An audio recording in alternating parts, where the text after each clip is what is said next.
Okay, is this thing on? Okay, it's on. It's on. Good. Awesome. My hands are back up. Okay. There we go. There we go. I recently got some new... I recently got some...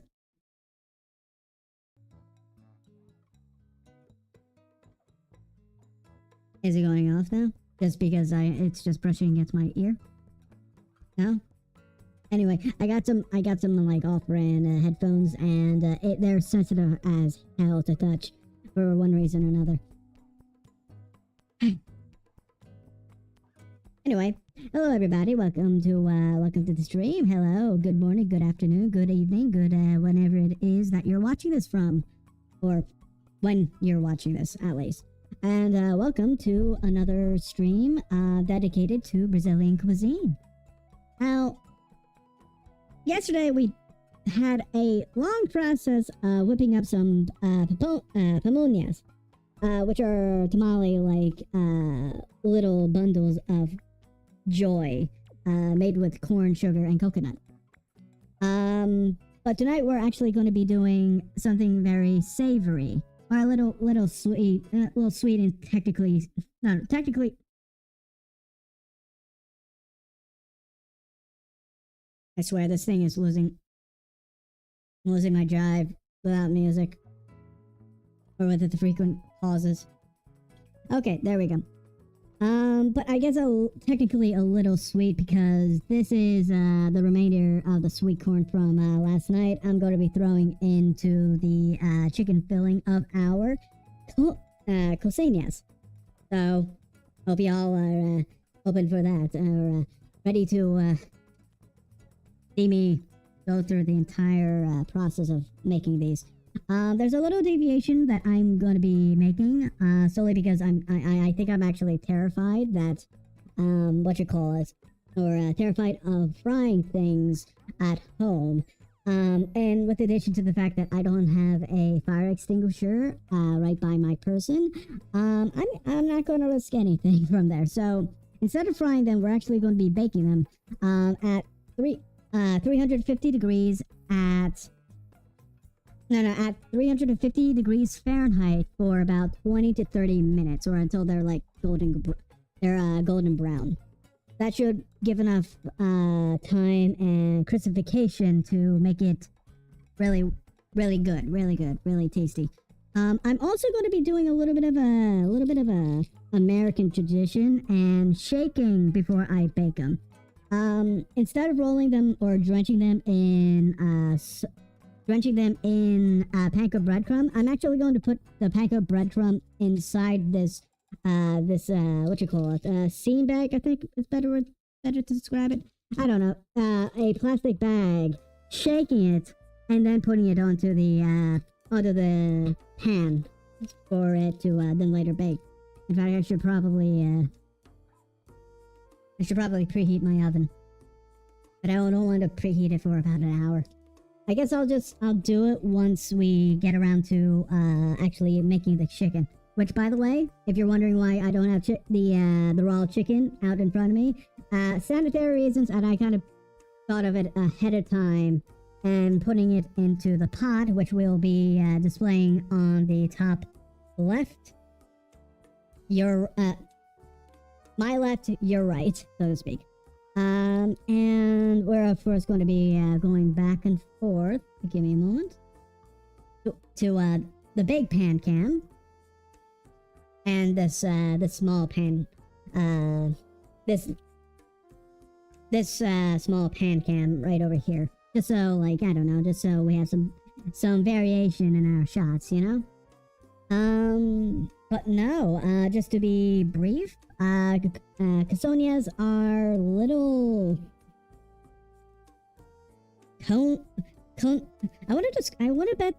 I think the best way to describe them to be little canonical pies, because the way I've read, or at least the way I interpreted the method in which the dough is made,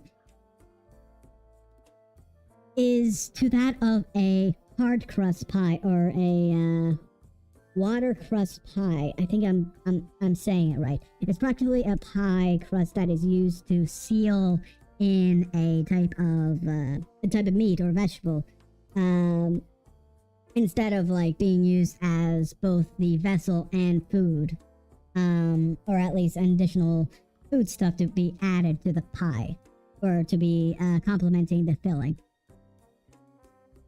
However, the many ways that I've seen this cooked also does not fit that description. Not only are they not cooked for a super long time, they're actually, of course they are fried, but they aren't cooked up to an hour or even like 2 hours as it would be for a hard crust meat pie. And why am I referring to it as a hard crust? Despite, of course, it's not being, is because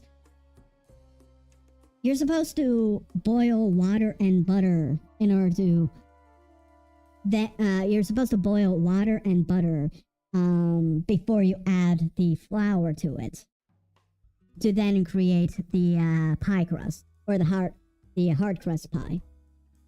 This hard crust pie is firm, and it's usually best to let it sit overnight for it to, or at least for a few hours, to fully hydrate before you work with it.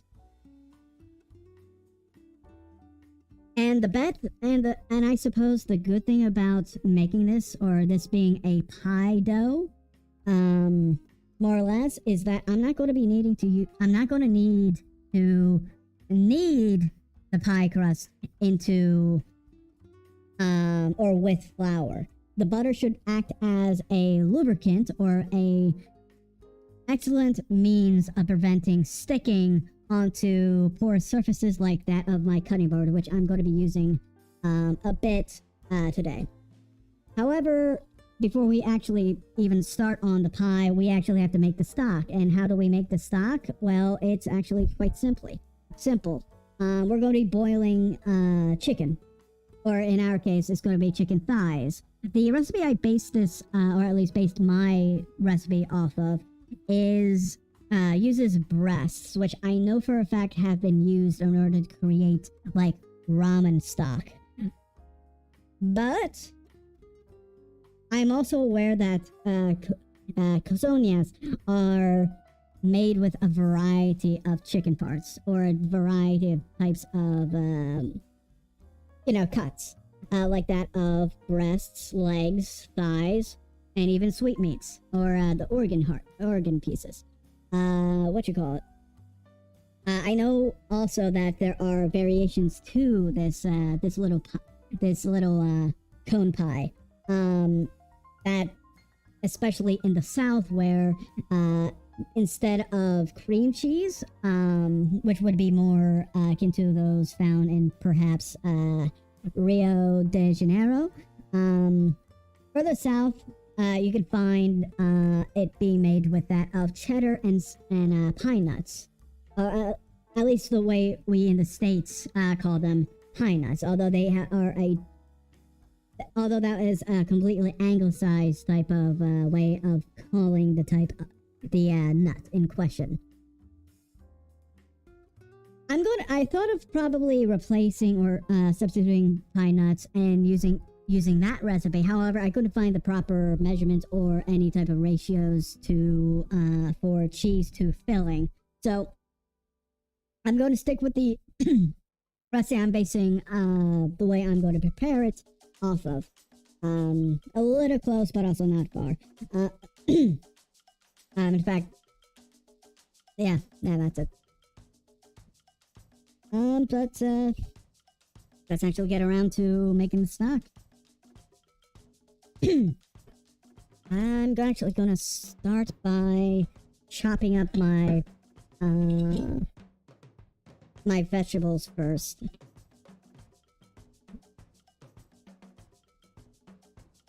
In order to get them nice and processed.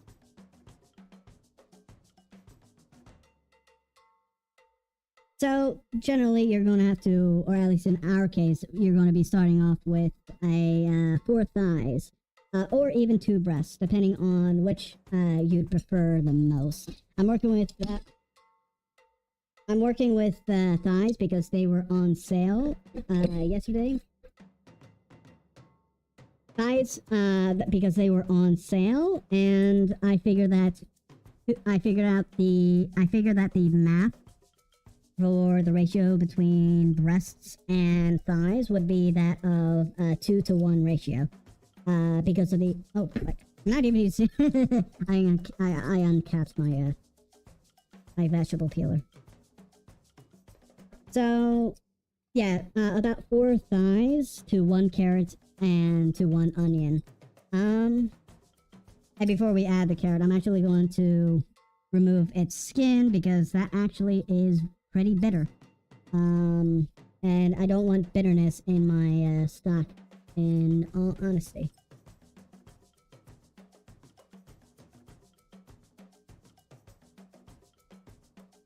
We're not dicing this carrot. We're going to be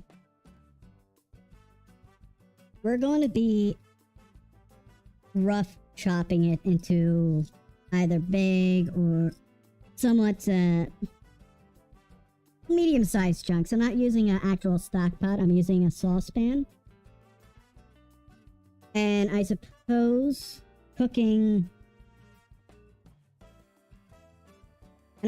up to 20 minutes boiling, we'll be able to not only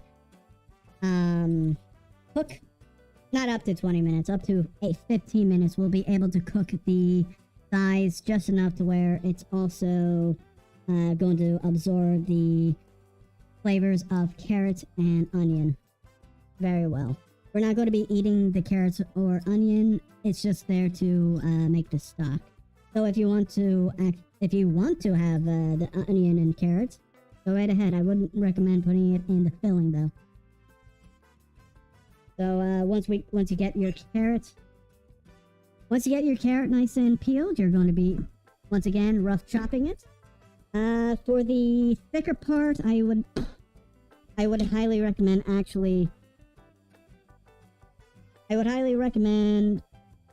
cutting it in half just to keep it even with the rest, or even to keep it at least at an even thickness to the rest. So we're just going to quickly drop that in. As for the onion, well, we're going to be taking off its skin and peeling it, and then chopping it up into quarters. Not in a sense that I'm going to be making a quarter similar to that. If you would quarter a potato, it would literally be 1/4 of an onion. And I'm just double checking if this is the onion with a soft spot, which it is, which is good because usually it's the more aged out vegetables that you can, or you should, or at least try to use in order to free up space in your fridge. Not saying that this onion's old. This stuff I just got this stuff yesterday. It's just that there was a little bit of a soft patch around here. So, like I said, you're going to be chopping into 1/4 chopping into 4 pieces and throwing it into the pot. Again, in our case, it's a pan. And that's it. That's easy. You just have to turn on, I'm going to turn on the heat. I've already preheated some water right here. Oh. I just preheated some water right here, so I'm going to be pouring it thusly into the vessel.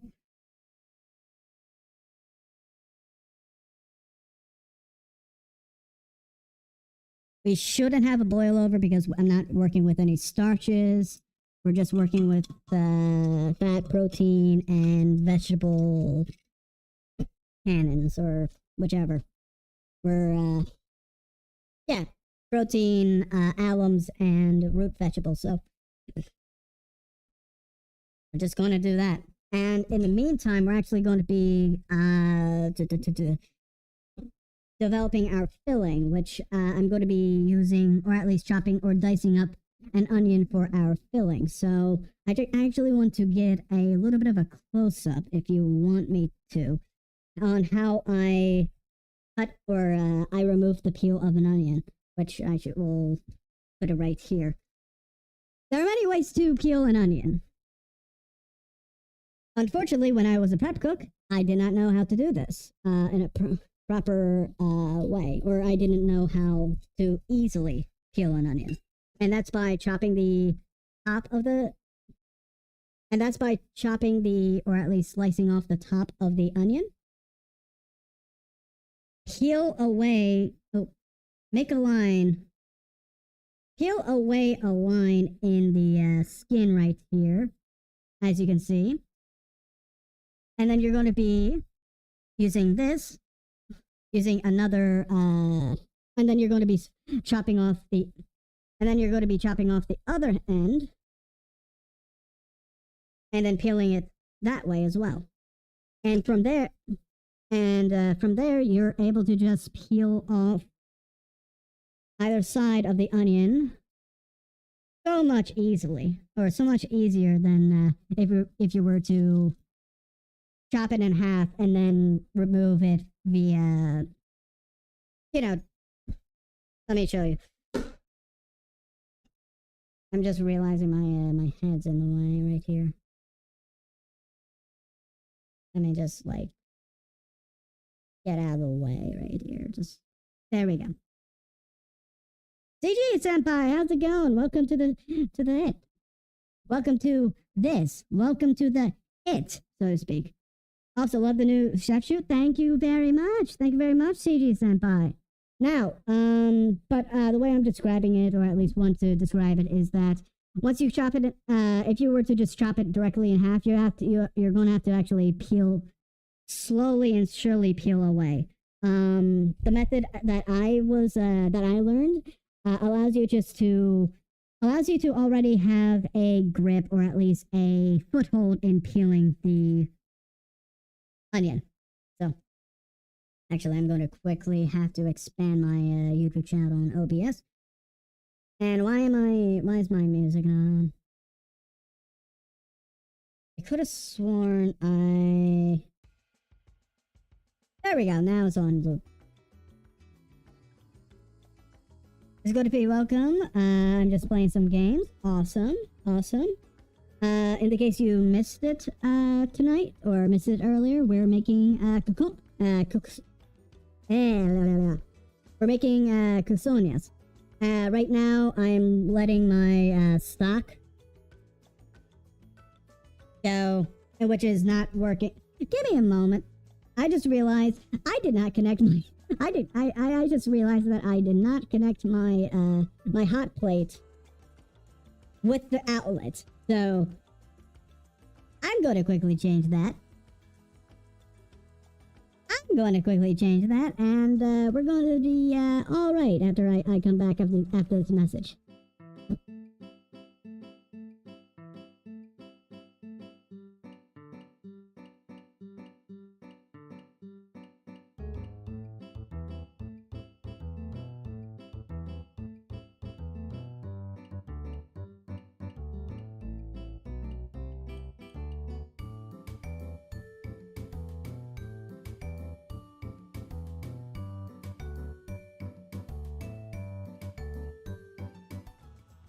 Oh, I know, it's absolutely insane that I forgot to do that. Anyway, I think that will be it for the close-up. So, I'm just going to quickly get rid of the peel, or the scraps right here, which you can probably use as compost, or even throw into the stock, depending on what kind of person you are when it comes down to stock making. In our case, I'm just using it, but I'm just referencing a recipe, or at least I'm just going with the lieu of the recipe right now. Or most of the recipe. I made some linear deviations. Also, I was supposed to actually oh wait, no, and this is what I'm supposed to do. or something like that. I'm dicing an onion, in short. I'm gonna hate myself after this. Onions and I are not friends. They are gum to my eyes. And it doesn't help that I haven't sharpened my cleaver in a year and a half, if I remember correctly.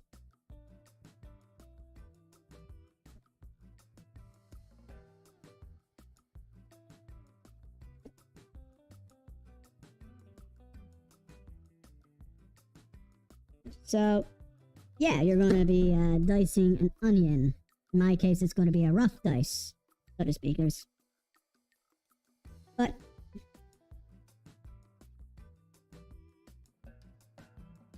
that doesn't mean we can't do some minor adjustments along the way. Oop. Oh dear, we dropped some.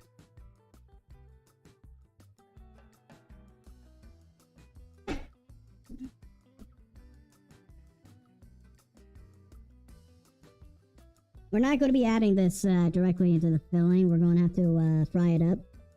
And the way we're going to be doing that is after we're done the stock here, because I would like to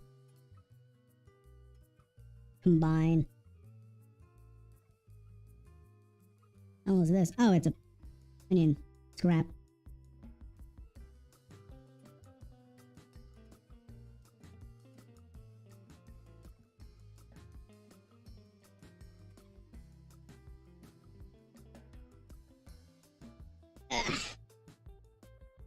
There we go.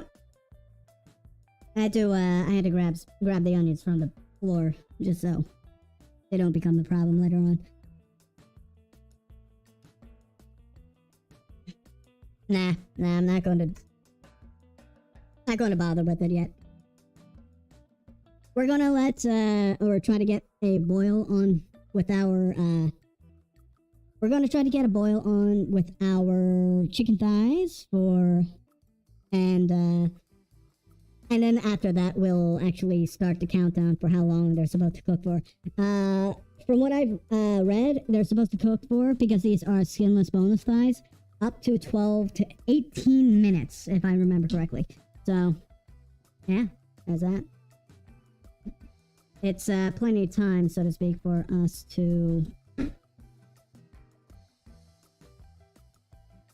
get around to dicing our onion, which I'm going to be a little bit more careful with and actually set up. I'm going to make little lines into the onion before I proceed to thinly dice it.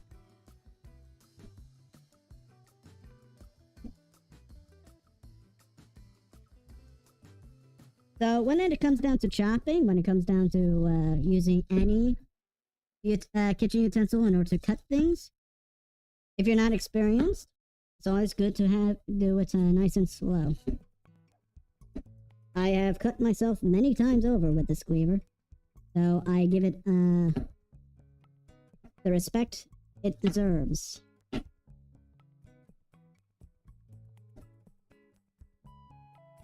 Alright.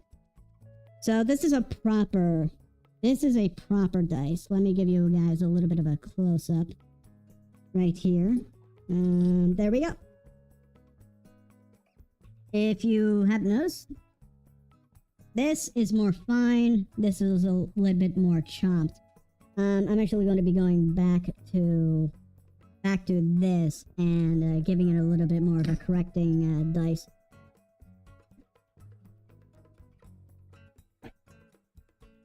As I try to keep my eyes open and keep things on track. You almost lost this, Silva. Man, you are not on that. You're not on that. Ah, man, my eyes. Ah, man, my eyes. You know, when it comes down to onions, it actually doesn't matter on the type of onion. It matters or how old your onions are. All that matters is how sharp your knife is, because you actually express more of its eye-irritating gases. Oh man, eye-irritating gases by smushing it, compared to cutting it. So, oh man. Okay. Okay, it looks like our... Oh, okay, that's good. That's good. That's good. But anyway, because we did a little bit more, I'm gonna give a few more chops right here. I should have done what I did with this for the other side, but that should be enough onion for us to work with. Oh man.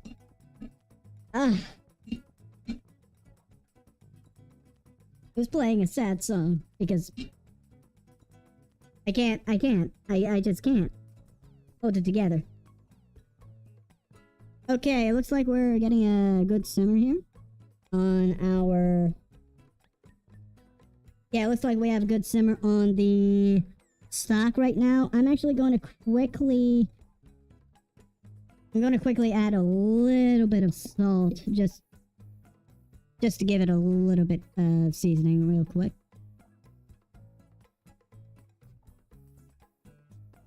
I know that... I'm aware that alums are a fine addition to any stock, but it's always good to make sure that salt unlocks all of its flavors. Okay, it looks like it's, the thighs are actually starting to cook through. We're just going to let it boil a little bit more before we actually go with the flow. Or at least for me, be comfortable with actually sinking my teeth into it. But yeah, we're gonna... But, DeSalva, once again, if you're just joining us, what we're doing so far is making the stock first so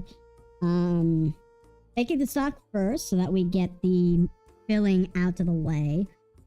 And have the stock ready for its dough. The recipe for you, DeSalva, can be found in the description below. It deviates heavily. It deviates somewhat from the link to the video I'm drawing the recipe from. So it's usually the opposite. Chat. Okay, chat. It was today years old when I found out that Himm uses a 3D model. Well, author? Wow. You just finally caught on. But still nice. Okay, now it's boiling. Okay, cool.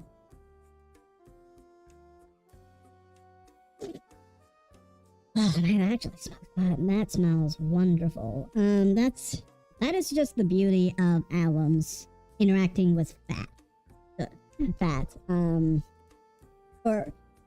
Onions interacting with chicken fat. It's just, it gives it that, it has that savory fragrance that a lot of people at least around where I'm at, associate with that of chicken soup, which is always nice and warm and tasty.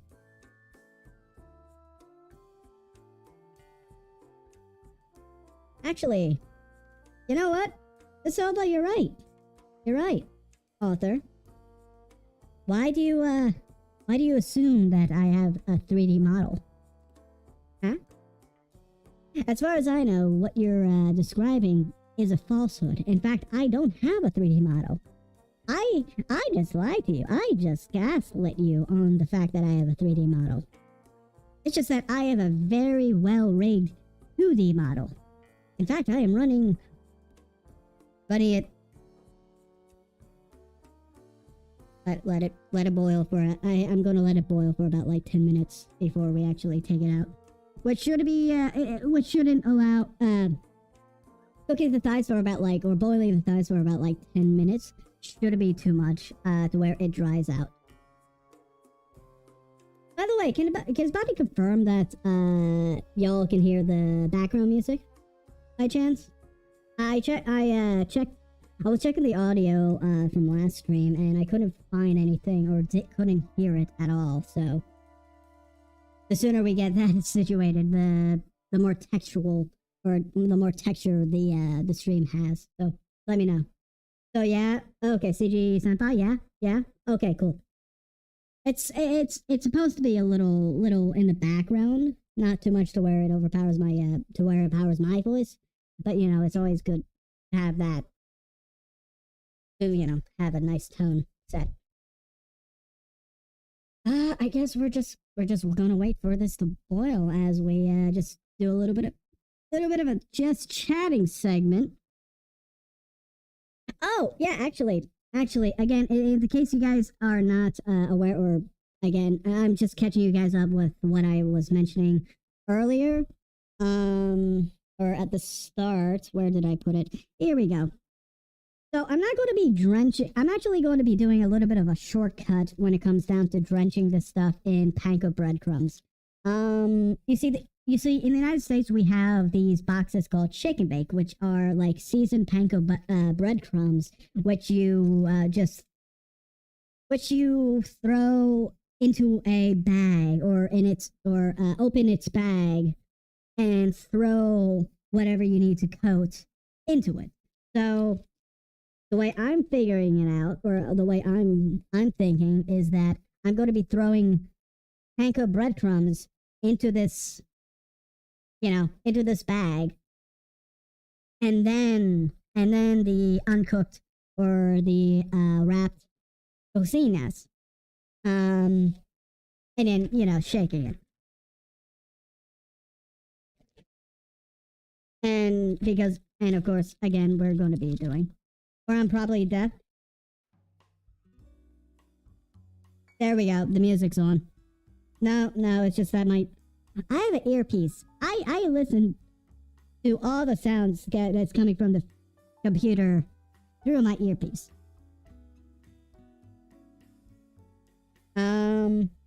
Actually, speaking of sound, I want to let you guys,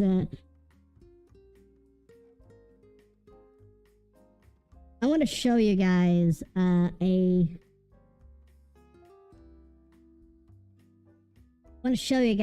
the Ko-fi alert, that I have whipped up in the meantime. I should really also, actually, I want to get to affiliate at some point, just to have the sound feature, or at least those channel point systems on, just to make TTS so much easier. But I'm going to show you guys how, or what kind of Ko-fi dono alert I have now. Here comes the money. Here we go. Money talk. Here comes the money. Money, money, money. Dollar, dollar. There we go. And by the way, yeah, that's the test. What you call it?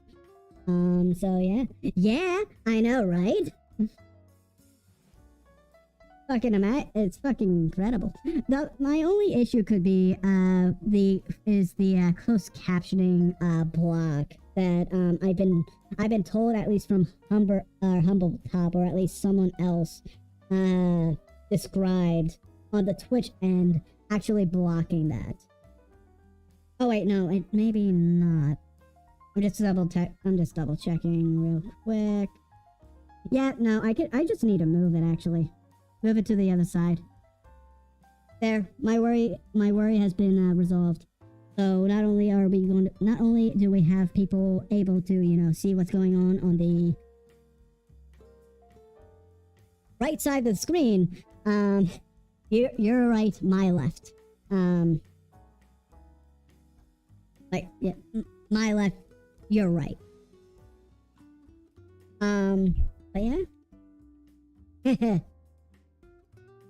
That took about 2 weeks of me trying to figure out. Do you know what was caused? Okay, here's the thing. The problem I was running with that noise was the fact that when I played it, it was causing a shit ton of unwelcome hugs. Let's just censor it there, right there.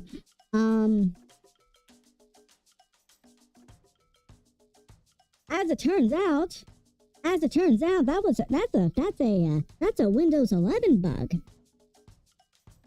It's a Windows 11 bug that distorts audio on OBS if OBS is covered by another window. Can you think about that? Can you imagine? Can you imagine the actual, like, you know, benefit that could come from such a feature, I'm calling it, because it's a bug that has not been ironed out. And how long has Windows 11 been open? I've been getting like Windows 11 notifications since like 2021 or like 22. So what the fuck? And of course this is different from of course I don't have so much familiarity with Windows 11 because I've grown up, or I've lived, or at least lived through, there we go, my entire PC life off of Windows 10. So these things don't just like, these things do pop out of nowhere. And especially when I got the laptop for my for this cooking setup. Microsoft, fix your shit. I think we should have about like 2 more minutes on these. I think we can have about like 2 more minutes on these thighs. I'm just gonna give a little bit of a stir real quick.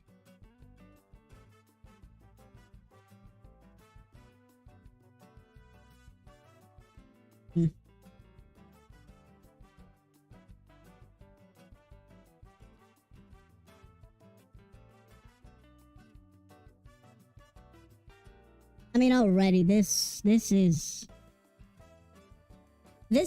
just the setup for a good chicken soup, a really good chicken noodle soup.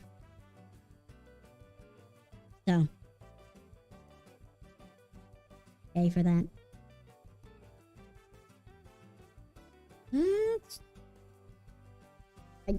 Oh wait, no, I have to have a pan.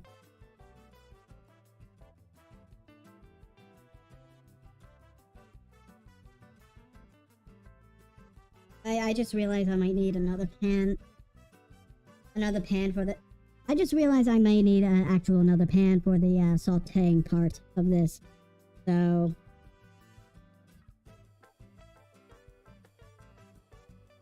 we got our red copper pan ready for our little excursion. Ready for our nice and tasty pies. Once the next 2 minutes go out.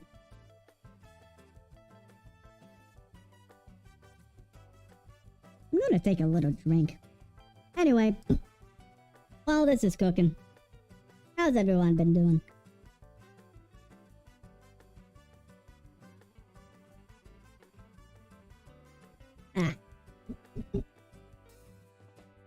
How's everyone been doing? I've been catching up on my adventures with Superman, and I'm not gonna lie, but those creators have a little bit of a good eye. They're very cultured, so to speak. But you've been alive. Well, I hope you're alive long enough to watch my adventures with Superman. Which is a very cute, it's a very cutesy anime-esque type of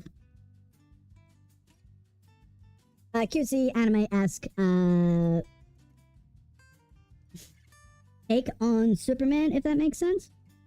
There's a lot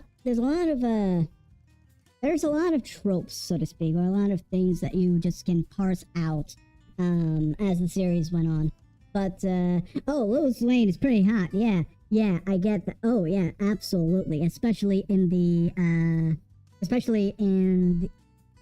her dress. What is it? In episode 4 I want to believe, or 5. It was the episode where Superman took down Parasite, if that makes sense. I'm not going to explore anymore, but I'm just going to note that her dress, oh, fine and dandy indeed. Oof, woof. But there's a little, I want to say there has been a little bit of a, there has definitely been a strong focus on Kara, Supergirl, so to speak.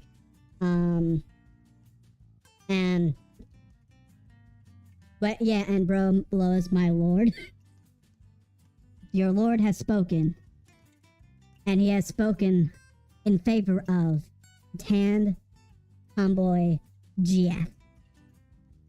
Absolutely. Absolutely.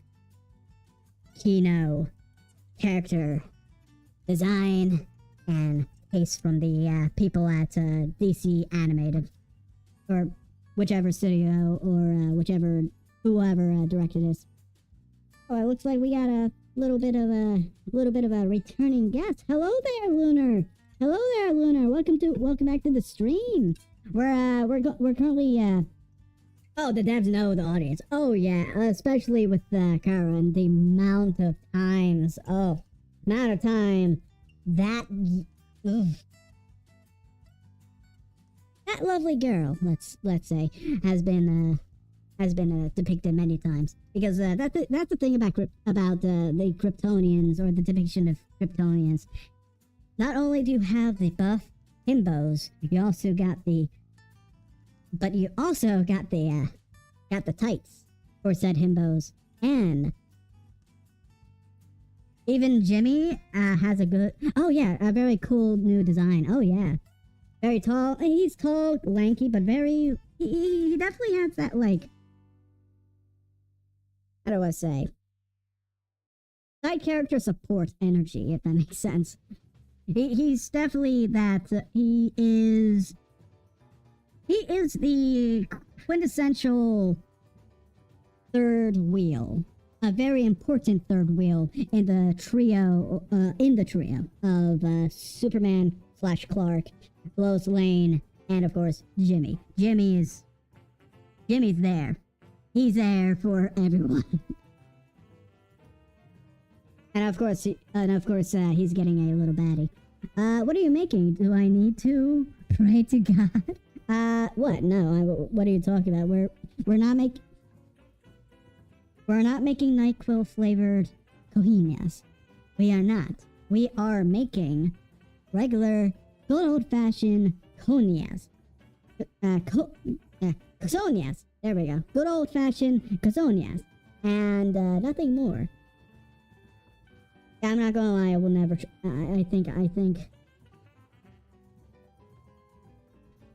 I'm gonna have to be paid to make NyQuil chicken. I just want to bring that up. I just want to get that little bit of a wall built right now. You guys ain't. Oh, I should probably cut the heat now. I think it's been. I think it's been long enough to cook. It's been a long cook for this. Oh yeah. It's gonna give it a nice poke.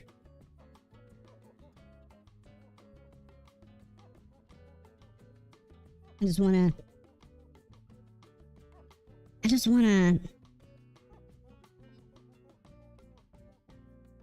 Come on.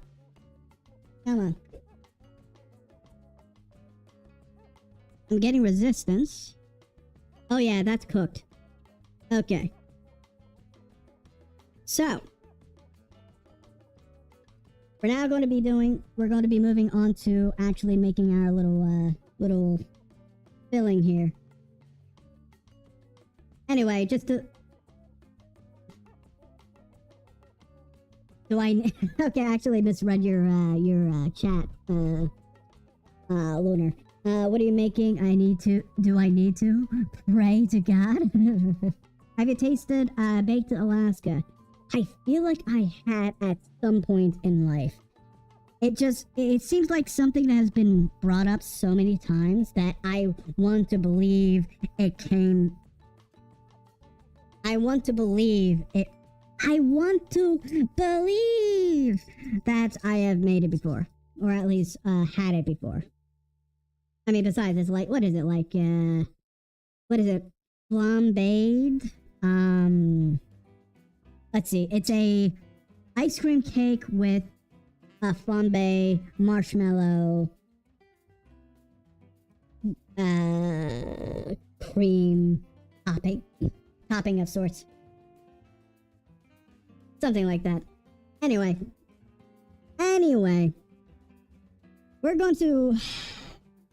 okay, with our stock ready, I'm actually going.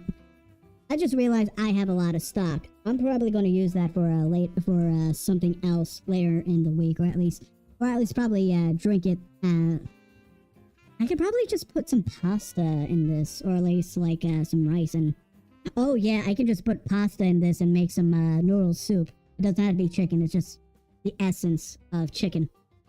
But no. Right now we are going to be pulling out our thighs. And also making a little bit of room here just so we can have a... So we have a little bit of a area for us to actually, shred the chicken. Because that's what you're supposed to do with the meat after you're done. I think that is what you're supposed to do. I assume you can still get away with chopping it as well. And doing it that way. But tonight we are going to be doing shredded. Okay, we got through about 3 here. There should be a 4th one around in our pot. Not seeing our pot that I'm not seeing right now. This little piece isn't it, but it's always good to make sure you get all of your bases covered. Oh, there we go. Found it. Oh. No. And besides, if these are somewhat undercooked, it shouldn't be too much of an issue because we're also going to be sauteing this a little bit with the onions and some garlic and spices. So, can I get a beer? Can I get a pina colada? Can I get a pina colada? Please? Table 12. Now Himm, look at Grace ZZZ. I will look it up at some point. I will. And that can probably be now because I have the power of the internet at my fingertips. And an actual thing. So before we go ahead and shred this, let's get around to looking this up. Grace ZZZ. Oh, fucking crap. Okay, here's the thing. ZZZ is always flying over my head because, what is ZZZ? What is it? I have no clue. Why why everybody is just doing sleep. Every single time people are like abbreviating that game's name. Anyway, I'm gonna start shredding. And I got a clear bowl for y'all to see me shred this, so.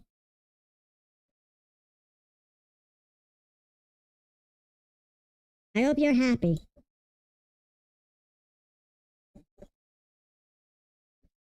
And I should, yeah, as I expected, there's still moisture in the thighs. They're a little tough, but they're thighs. when it comes down to dark cooking with dark meats, if you dry it out, it's practically your fault. Or if you burn it, it is your fault for what is a very easy and rewarding cut of meat on any type of poultry, even turkey. Can I get my tips now? Do I need to call HR? No. No, you don't get your tips. You don't get anything. But I can give you a tip though. A tip of advice. When in doubt, lurk. When in doubt even more, lurk even more. By the way, who has been keeping up with like Bow the Whale? You know that VTuber? That VTuber that has been that I'm worried about looking at in public nowadays, because recently I saw the most first fucking shit ever. And I grew up on when her stuff was like popping off on not only on YouTube but also the rest of social media, because as time went on, B became slash B is definitely became definitely leaked more and more into the mainstream, so to speak.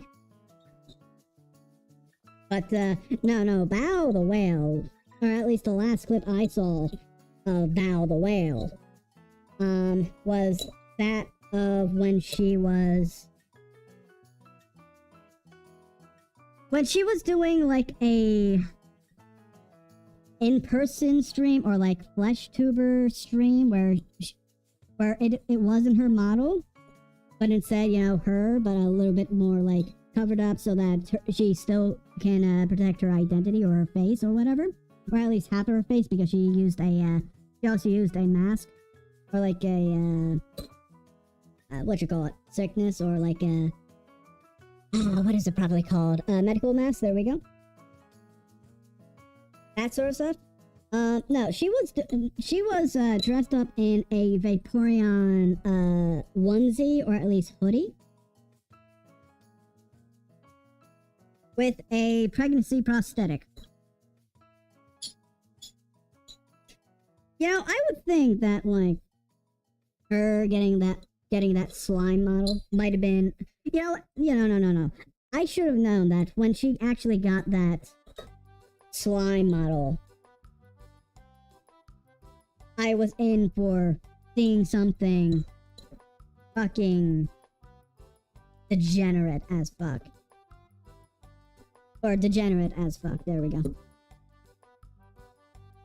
You don't know what that is? Bow the Whale is a VTuber that is one of the big ones. Not my cup of tea, but sometimes, you know, the thing is, when it comes down to the big shots or the big VTubers, you can't ignore them. Or they just appear on your feed because the algorithm sees that you like VTubers and so sends you the VTuber content. That sort of stuff. So, by the way, I want to increase the size of that chat box real quick. Seems a little too small for my liking.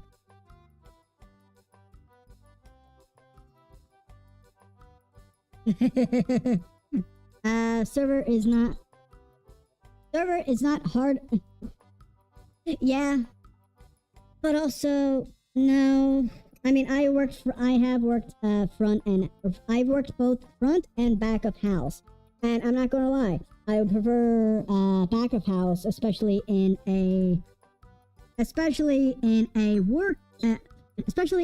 well coordinated team of chefs. Not only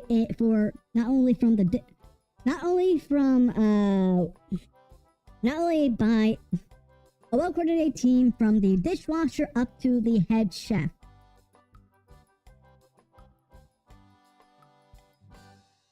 And I'm not gonna lie, I prefer that work because although I am dealing with heat, blood, sweat, and tears, I'm not dealing with customers. That's the thing. The physical damage, that's fine. That's fine. I can heal. As far as I know, I can put a band-aid. I can put a band-aid or some gauze on a knife root on a bad cut. But the customers, man, I tell you, they just go on constant fucking power trips.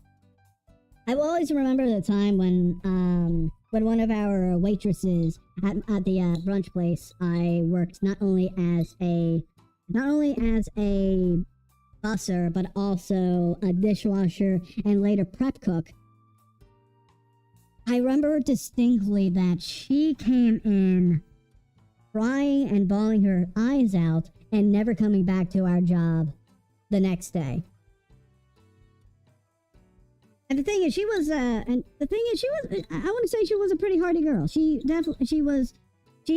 had, from what I remember distinctly, or at least my assumptions or my inferences, is that she definitely had some, time, and of course, time behind bars for any time or any length. Served her sentence honorably, and then came out ready to work and trying to find a new life after burying the hatchet with the other. And even then, the public just spat on her, chewed her up, and left her to just rot. That's why that's why I always prefer the back of house. I don't have to deal with those ungrateful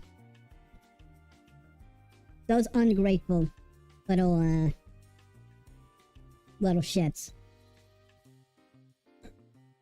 4chan is heavy for white boys. hey, that's a completely misjudgment, or at least the demographic isn't just white boys, but it definitely has garnered that kind of some sort of following, or that sort of demographic for one reason or another. But even so, I mean, like the mainstream, or at least the very depiction or view of 4chan as like a cesspit of villainy, somewhat justified, but it definitely is not as bad as people make it out to be. Sorry to hear that. Oh yeah. I hate my job. Don't we all? I hate my job too, man. I have to deal with customers. I have to shave a fuck ton of meat. Which, mind you, when you shave meat, it isn't a matter of slicing a whole cut. You're chipping it with a slicer, which doesn't really do a 100% great job at chipping things. So not only are you not very uniform with the chip meat, but also the meat chips at a slow rate. And don't get me started with the fucking ham and people asking for chipped ham. In my mind, whenever a customer asks for chipped ham, I think, motherfucker, you know how to chop meat. You know how to chop up deli meat, especially. What about you go home, pull out a cutting board, and get off your ass and just chop up some deli. Fucker, don't put that labor on me. That selfishness on me. Just let me slice a whole piece, and we can end our verbal transaction so that you can get your shit and get out. Because that's what Walmart is. Well, that's pretty much the entire thing of the entire concept of Walmart. Welcome to Walmart. Get your shit and get out. Yo, Himm, saying I work as a bagger in a grocery store. There are still baggers in fucking grocery stores? I would have expect that that duty to be passed along to the cashiers in order for the company to save a few bucks, but you know. I just noticed that that chat message, Lunar. Head chef drinks on the job. As one could, or as one should sometimes. Just make sure. I want to bet he is just one of the many high-functioning alcoholic head chefs, which is always a plus. It's that type of that sort of skill set that I wish I had, but I know for a fact that my lightweight ass will just be on the floor, passed out. Exactly. Never it's you losers deal with customers. Yeah, if I remember correctly, or at least what I can garner from Never. Never's a stalker. Probably, or maybe, for a third shift position. Third shift, I give a lot of props to. I give a lot of props to. They're working at the dead of night, which already has its conundrums with your internal clock. You know, your circadian rhythm, I think it's pronounced. The thing that tells you when to wake up and when to go to sleep. That sort of stuff. Not only are they dealing with that, but also it's just random the random manager coming by saying that they shouldn't be listening to anything in their ear or wearing earbuds when, you know, it's the dead of night, no customers are coming in, and I don't know yet to get through the shifts, hopefully listening to a pretty insightful video essay. But then again, those things are pretty much a dime a dozen, so I don't know whether or not insightful is a proper way to describe. Actually, no. Insightful has died or has become oversaturated. There we go. To where you don't even know whether or not something is insightful. I remember actually seeing a meme where what you call it? It's about this one YouTuber's video essays, which are just summary after summary after summary of parts of the game with little to no analysis, which is pretty much important when you're doing any form of any type of essay. In the kitchen, Lunar. In the kitchen, I'm working. Every time someone messes up an order, it's taken out of your pay. Wow. That's pretty shitty, my dude. I'm actually going.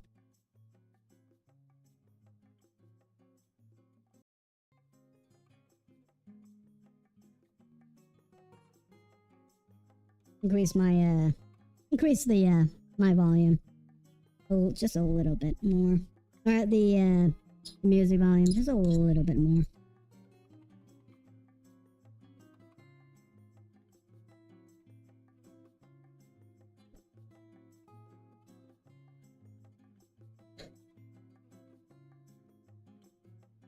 Don't mess up an order, lol. You say that, Rain. Ew, someone isn't on the EST best time zone. Oh yeah, it looks like it. Motherfucker, it's 2 a.m. here. But wait, does that wait, what does that mean? You're up in up in like Newfoundland or something like that. Is that it, CJ? Or are you across the pond and in the vast hills of Europe? Where are you? Sorry, I forgot. I think I can just like, okay, I think it has cooled off long enough to where I don't need to just keep going at a snail's pace. I can actually just like, I can actually like pull it a little bit more. Or I can actually pull. Oh, I'm going to throw this wad of fat, although would be nice in the pot or in the stock. I don't think it would be good in the dough.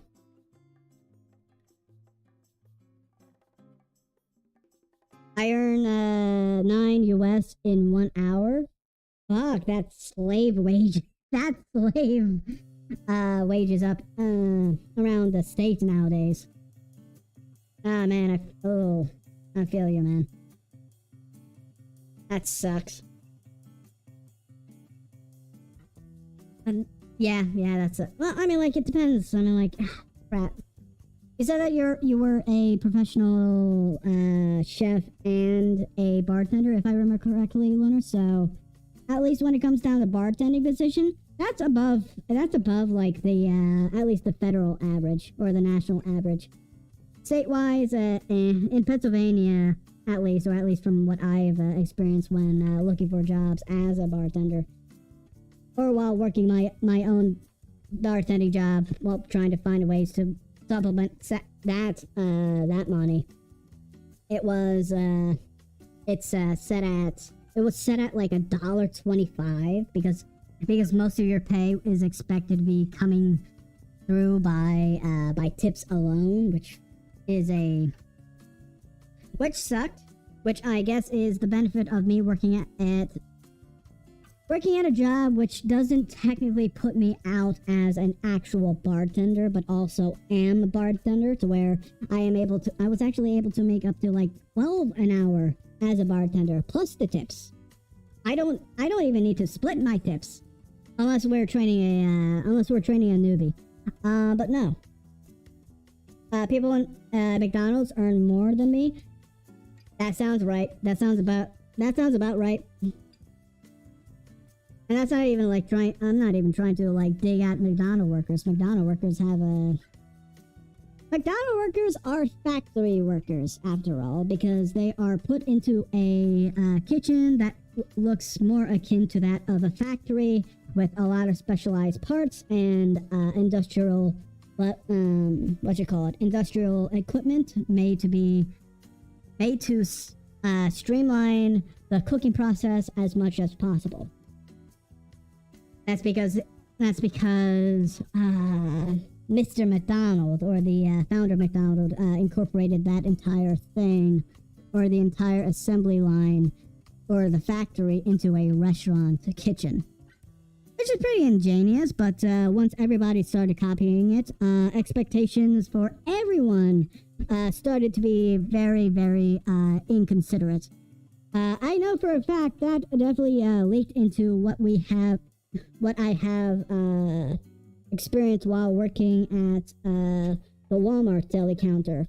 My team lead is expecting us to be McDonald's workers when we're not those. We're not McDonald's workers. We don't have the setup or the equipment similar to that of McDonald's workers. Again, I'm not digging at them. I appreciate them. They should be earning either more, or at least given proper, or at least given proper respect. There we go. That they deserve. What I want to do here is saute. Actually, are they? Okay, Yep, the garlic's good. I'm just gonna quickly change scene. But anyway, like I was saying, my team lead or like supervisor is expecting us to do like McDonald's level of work, or a McDonald's or a lot of McDonald's methods in order to work, or at least work our job. Here's the thing: we're not a McDonald's. We're more akin to a Boston Market. And in case you don't know what a Boston Market is, they're a how do I say? Fast food, a home cooked fast food chain, so to speak, where they have rotisserie chickens cooking up every single hour, in addition to a variety of like Thanksgiving sides. Like we got mac and cheese, we got some collard greens, mashed potatoes, gravy, all that sort of stuff. Practically a a Kentucky rotisserie chicken chain. There we go. We're more akin to that because we're not working with a tight space or with a full crew most of the time. We're working with equipment that is useful. We are working with equipment and recipes that are not streamlined and require more than 2 people to be in the kitchen at all times for. Because not only are we cooking, we're also serving deli. So why are we copying McDonald's again? When every single part of their process is mechanized, or most of their processes are mechanized, you know? I have an order for you. 2 beer, glass of wine, Bloody Mary, Devil 4. That sounds like a very... Okay, that sounds like a breath of fresh air. It's an order of a breath of fresh air to see. I'm not gonna lie.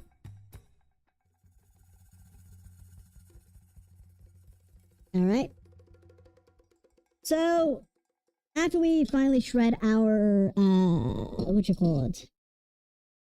shred up our chicken, we're going to be adding our diced onion to a saute pan.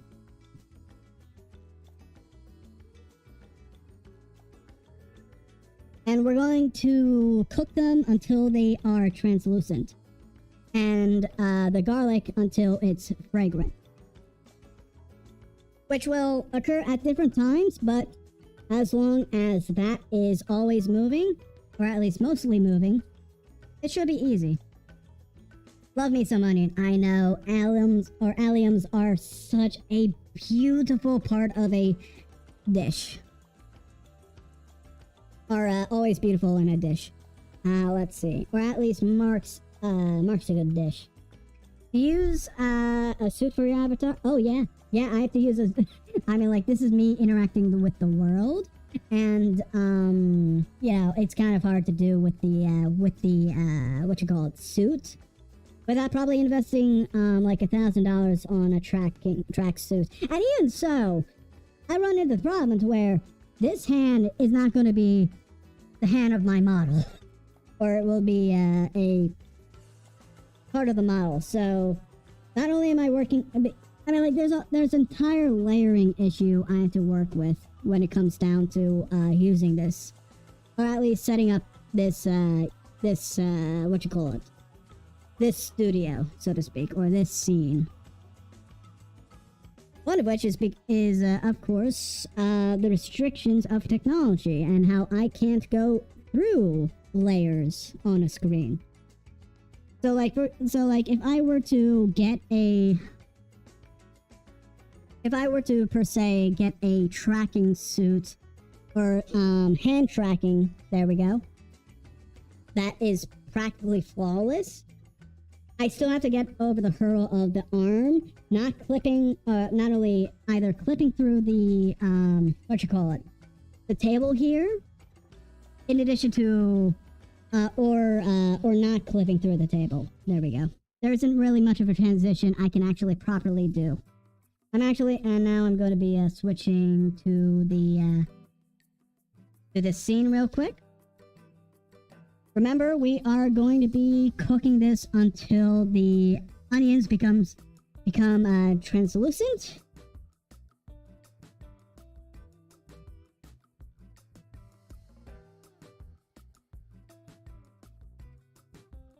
I just became a wizard and make your in right hands become mage hands. That is you know what? That'd be fun. That'd be cool. Maybe, yeah, maybe like the closer we get to Halloween and I do like Halloween-esque or style cooking streams, I use green hands and wear a wizard costume, you know? And I can just say that, and at least like some sort of channeler can just point out that I'm not cooking this. I'm using my intellect, my knowledge, my wisdom to cook the meal. I don't need my body, for my mind can conjure up ethereal limbs to do my work for me. That's your advice? Nice. Make sure you have a... Yeah, I'm definitely going to be having a wand or... No. Wands are trash. Wands are absolute... Give me a moment. Wands are absolutely worthless. Or not the kind of stuff I want to see as a wizard. Or as a mage, whichever you want to describe it as. I want a staff. I want a fucking staff that if you come close to me too quickly, I can just bludgeon you to death with it. Or better yet, a mace. Ugh. I'm not even going to be a battle mage. I'm not even a battle mage. I don't even favor battle mages. But a mace? But a mace that can, like, cast spells? Oh, yeah. I would love that. I'd love that so much. Okay, in the meantime, I'm just gonna cut a little bit of the, I'm gonna let this sit for a bit. As I try to set this stuff up for the close-up. Karen, customer customer want to talk to you, bartender. He said your drink was bad. I say, drink the piss. Customer wants to talk to you. Bartender, he said your drink was bartender, he said that your drink was bad. She said your drink tastes like piss. Can I punch her in the face? Oh, yes. I wish that can happen.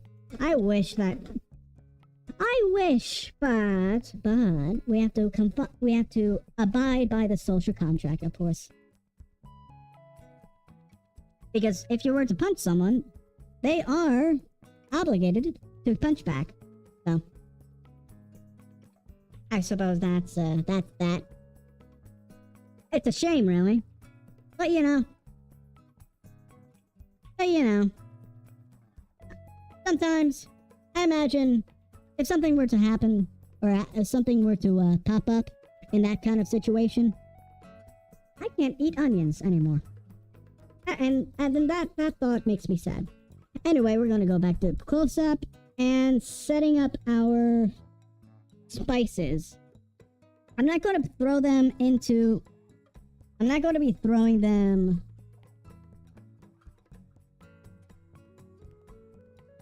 I'm not going to be throwing them into the pan as the chicken... As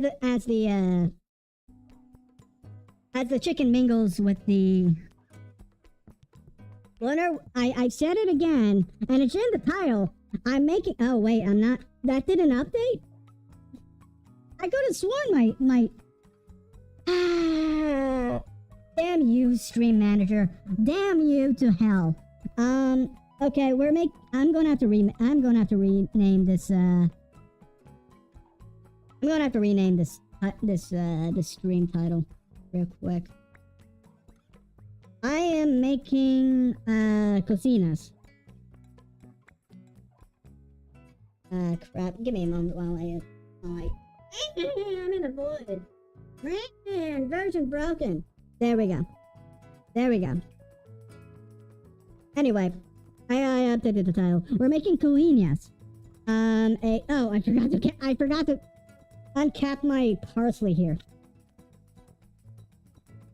There we go. By the way, CG Senpai, I checked Grace from ZZZ. Oh yeah, she's fine. He is fine in my book. But you know who else is fine in that game? That really caught my eye? The shark. I like the shark. I like the shark maid, thank you very much. And I'm not gonna spend a single dime on that game because I don't play gachas. Okay. Filling. Okay, so after you shred your, after you shred the chicken, you're going to be adding the seasoning into it. Or at least on my side, or at least my stream, I have decided that I'm going to be adding, let's see, 3 tablespoons of parsley? That's weird. I mean, then again.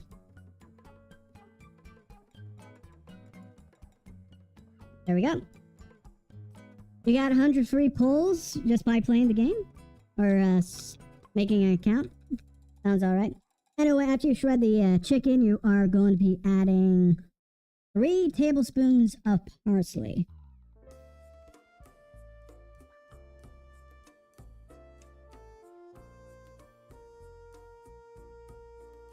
There we go. I'm adding this to the chicken because I did not see the point in adding the spices. Adding the spices after you warm up the chicken in the in the pan. So I figure that it would be probably all right if I just seasoned the chicken first before I added it to the pan, and let the heat mingle with the chicken or the spiced chicken, so that the spices get more into the chicken over the onions, or at least both the chicken and onions at the same time, rather than waiting for the seasoning to drop in like rain from the clouds. Speaking of pan and heating through. Oh yeah, I'm also going to be adding some salt. We're going to be adding salt to taste. I'm going to be a little conservative with the salt because here's the thing about salt. You can always add it, but you can never take it away. So I'm going to add about like let's say a half teaspoon just to get that a little seasoned, or at least present in the what you call it?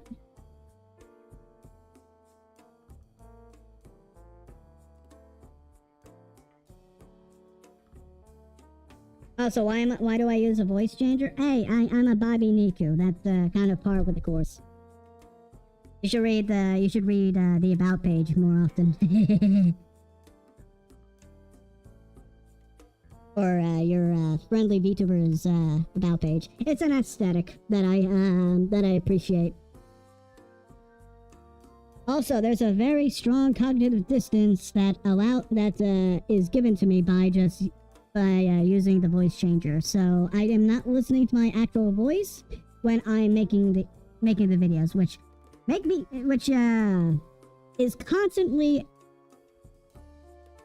is a constantly strange feeling whenever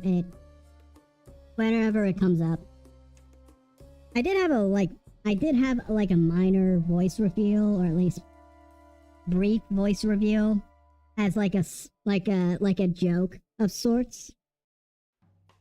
In a YouTube short a little while ago on the gaming channel. But I don't know. I like this changer. You know what? I'm gonna make you a part of my D&D campaign. Awesome. Thank you very much. Thank you very much, CD Senpai. I look forward to gaslighting the fuck out of your parties. Or out of the party.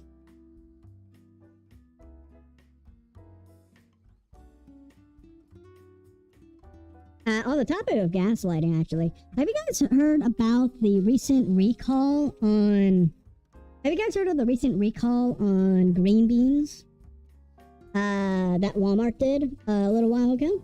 No. As it turns out that there was a little bit of a spill in a patch of green beans that ran off of a chicken farm. So you know that runs the risk of salmonella. And thankfully, people caught it in time before the green beans hurt somebody, or at least caused someone to get really sick and potentially die. That's always good. You know what's weird? These green beans were actually made in Colorado, which is, when you think of Colorado, you don't think of it as like a arable place where green beans can flourish. But you know what? That's weird. That's good. But also the weirdest thing is that the Walmart I work at imports it from Colorado. So that's kind of weird. Also weird because like it's a pretty far away state. It's not really a local type of green bean, if you get me. It's definitely domestic, but it's not. But that's not a. That's not really, farm fresh. It would actually be pretty, I don't know, less tasty if it was from a state. Okay. So, what am I doing? What am I doing next?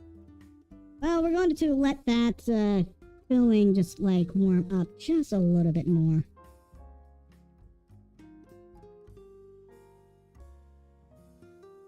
That was tablespoon, right? Yeah, it was definitely tablespoon. And that's why they have no... And that's why they have no water. They keep watering the goddamn green beans. It's really dumb. I know, right? Am I a girl or am I a boy? I don't know, Professor Oak. What do you prefer? How do you prefer me, Professor Oak?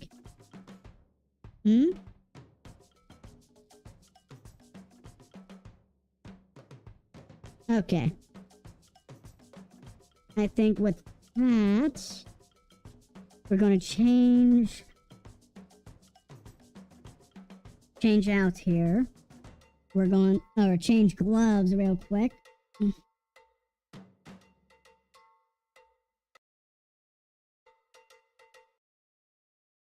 Give me a moment. There we go. We're going to be changing gloves and setting out to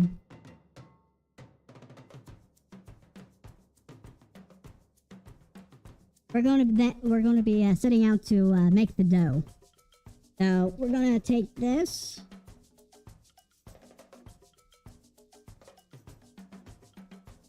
And bring it back into the glass container real quick.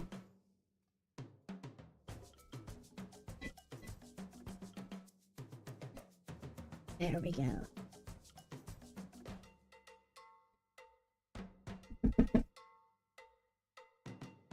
As far as I know, there shouldn't be too much of a issue when it comes to quote-unquote cross contamination.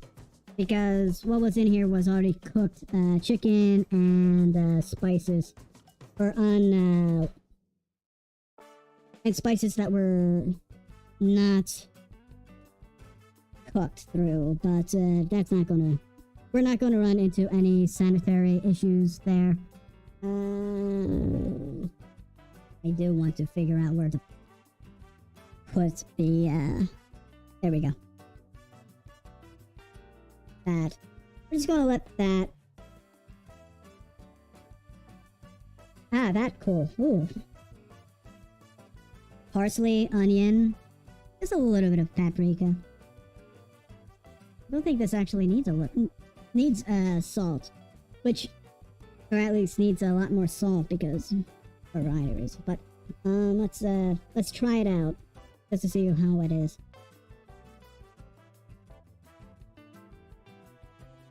One more bite. Oh yeah. Oh yeah.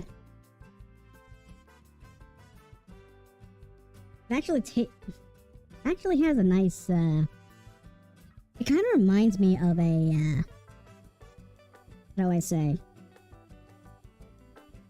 It reminds me of chicken that should be put on oyakodon, or an egg and chicken rice bowl.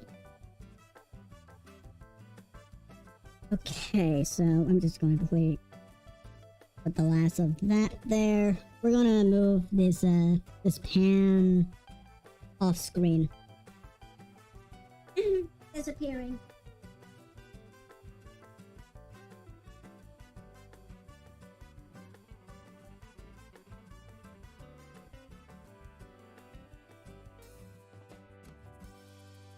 Okay, so we are back. We are back, and we are going to be adding... We're going to be pulling out the vegetables in the... we're going to be removing the vegetables from our stock here. Where to put them? Where to put them? There we go. I'm just going to do this scene right here. I don't want to throw these out. These are perfectly cooked or perfectly boiled vegetables. Probably going to munch on them later tonight as like a late night snack.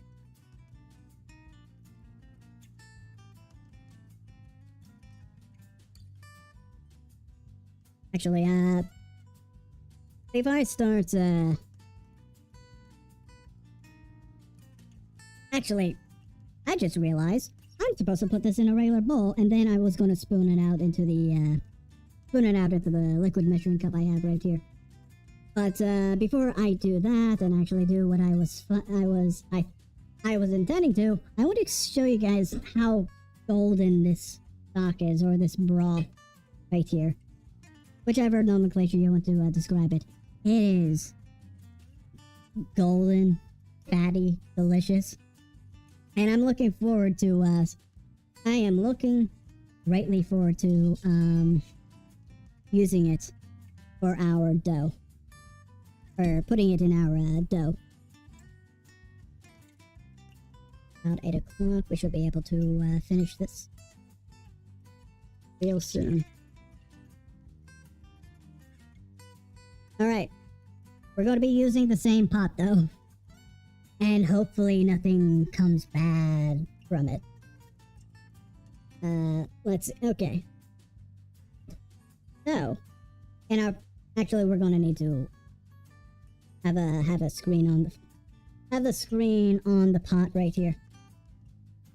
What we're going to be adding is, well, quite easily, butter as our base. We're gonna then let it melt.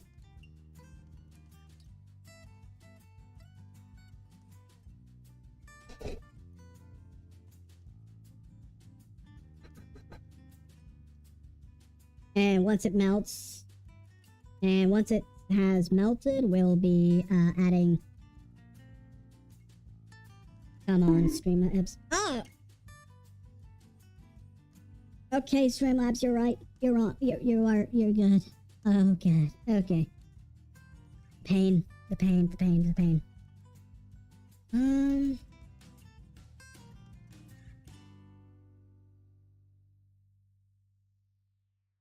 Oh dear, okay, that's nice. Nice to know. I guess this can be put aside.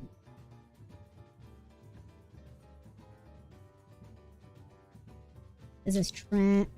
Butter is trash, or butter wrapper is trash. Once I am done with the dough and actually putting it on the chopping board or cutting board, I am definitely going to be happy to clean up. Or we're going to be on a be right back screen while I tidy up. So heads up, a little heads up on that before we continue.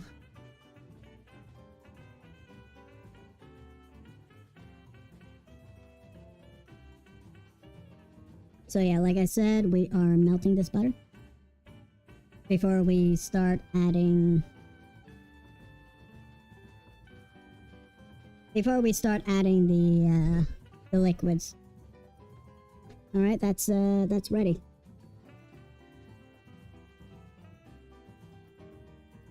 So after you get that butter nice and melted, I'm going to cut the heat a little bit just so it doesn't break the milk, or it doesn't cook the milk.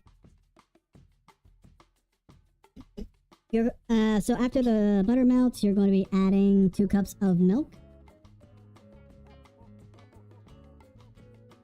And I'm going to be now adding, when I can actually get the broth by itself, rather than why am I doing just the close-up, or the pan cam, when there's the pan cam right here? Today, not tomorrow. Today. Today. All right, thank you very much, Rains. Actually, forgot to drink. I'm actually a little thirsty, a little dry, so to speak.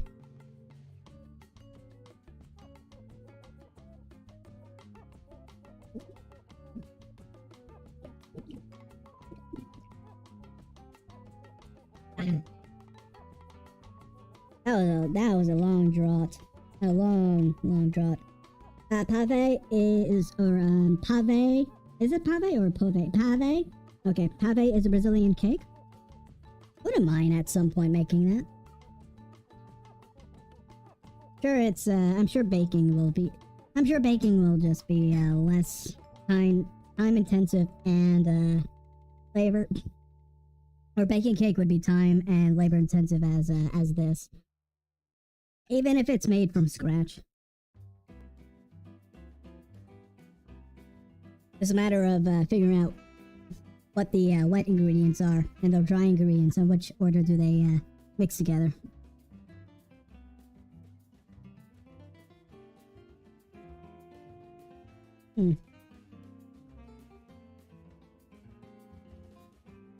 It looks like we actually have just enough.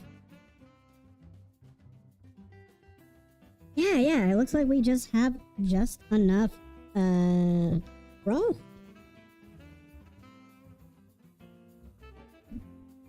to add to our pot here.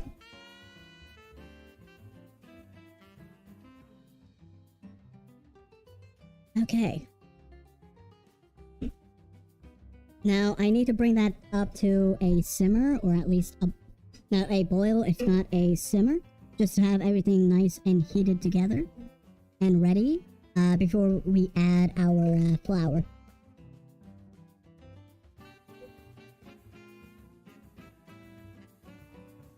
Alright. I need that. But before I do, toss this stuff out. Oh yeah, that's rich. Oh yeah.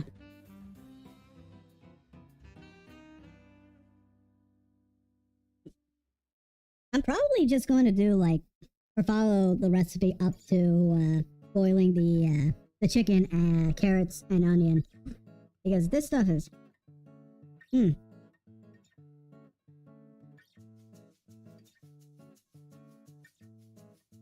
These are vegetables, or chicken noodle vegetables. To me.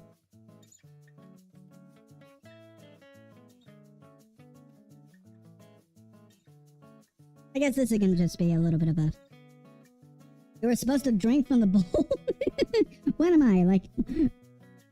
Raven, I get I'm a cat. I get I'm a cat. I get I'm a cat. But, you know. Sometimes you have to make sure that you appear a little civilized. Thank you very much. In order to trick the humans.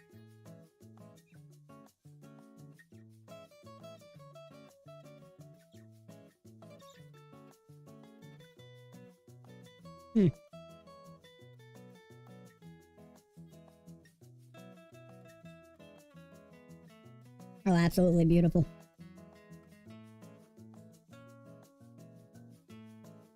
I don't have a container to put this. I just put it off to the side. We are pretty much done with it.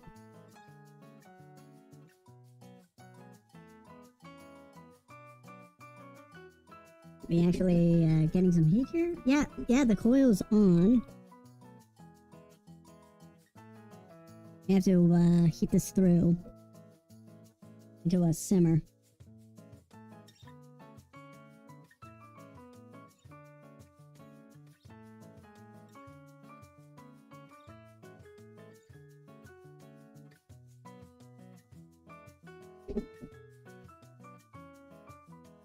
Let's see. Verify all the tags I put down.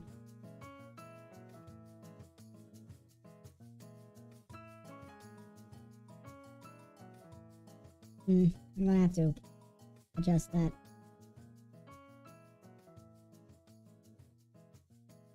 I guess in the meantime, you guys can like, look at the pot while it boils, as I fix up my my tags. There we go.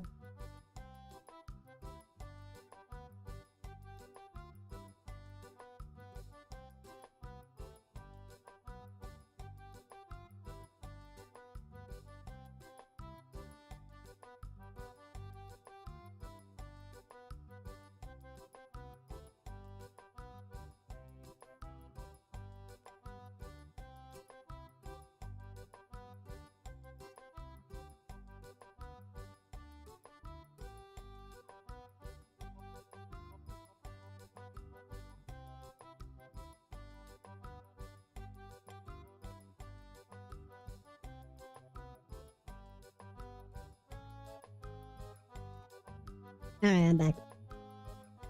Still not boiling. Heating up. It's supposed to be heating up.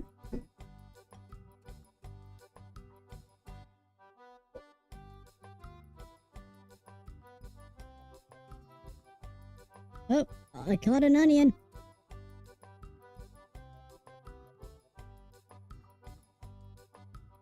Oh. Okay, I'm back.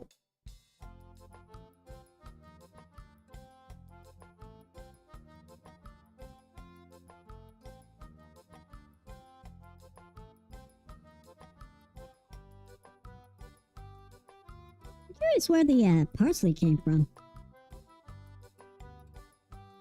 Weird. It wasn't the same. It's not the same pot either. Oh wait, maybe some of it just like, some of it went out while I was seasoning the chicken, ended up in the pot as well. So, there's that. You do not wish to...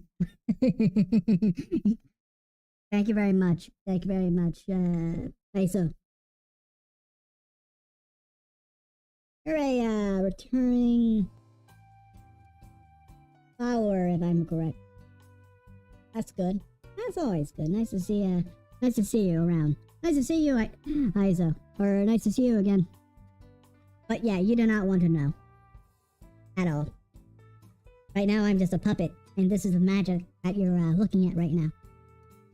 Don't destroy the magic. Think of the children, Lunar. Think of the children! Oh, it's finally boiling or frothing. Not too much. I don't want to boil it over. That's the thing with milk. It has a nasty habit of frothing over, and I do not want that on my... I do not want that. Thank you very much.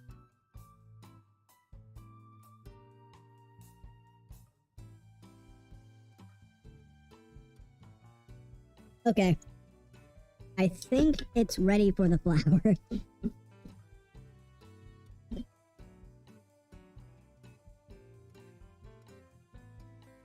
Okay. I'm gonna finally pull away the ladle. As we... There we go.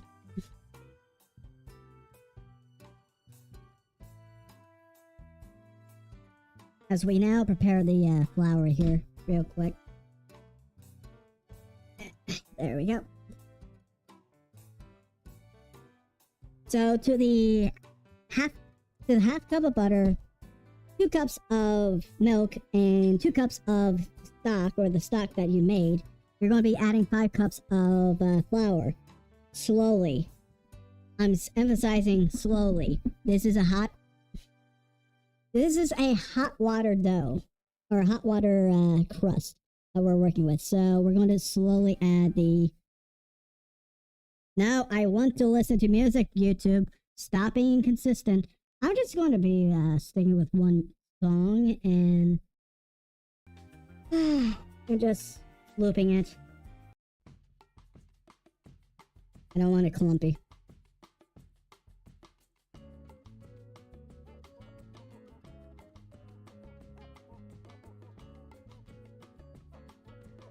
Oh, there we go. There we go. We loop it. Hope I'm doing this right. I hope I am supposed to add it while it's warm. Right? Or while it's cooled down.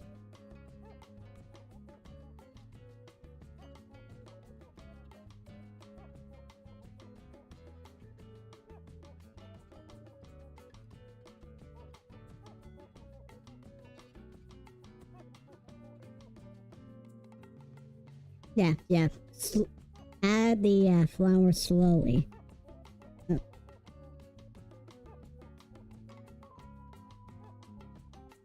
And eventually it'll form a dough.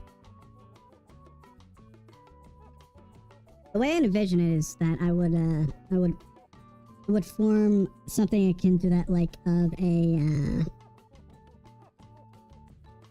a choux pastry. I'm just hoping I don't end up making dumplings here.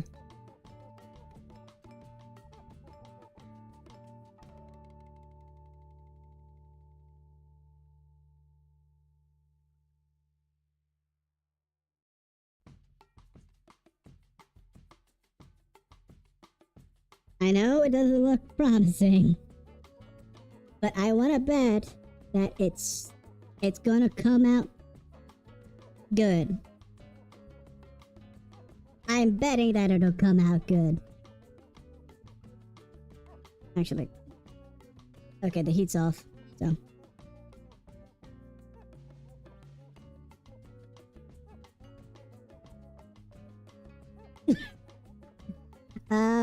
What does Himm think about Metal Gear MGE edits?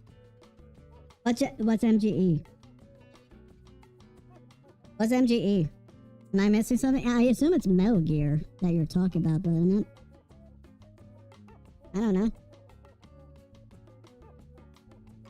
Himm has a whole mastermind behind this. Oh, absolutely, DeSalva. In fact, I'm gonna take it off the pot. I'm gonna take it off the. I'm gonna take it off, and I'm gonna start stirring it rather than flop around with it. Because now my main worry is that this does not form a dough and instead forms a porridge, which we do not want to have that. We want to have a firm yet wet dough.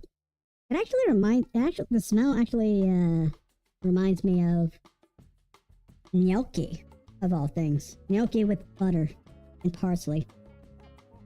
Or a butter parsley sauce. I mean, I've only added about half of the flour so far.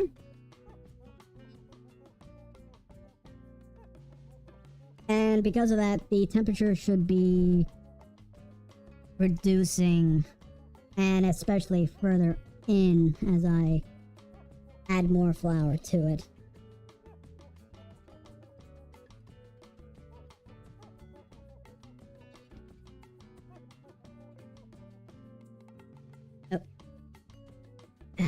I'm also trying to make sure this doesn't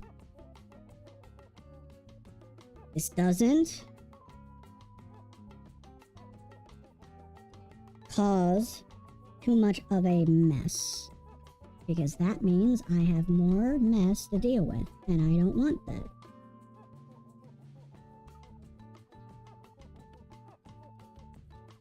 Sauce it up? One day we'll sauce it up. Okay, it's cool enough to work with my hands, so we can incorporate the flour that way. Hopefully moisten it up a little bit. Or at least fold it together. And maybe develop some gluten.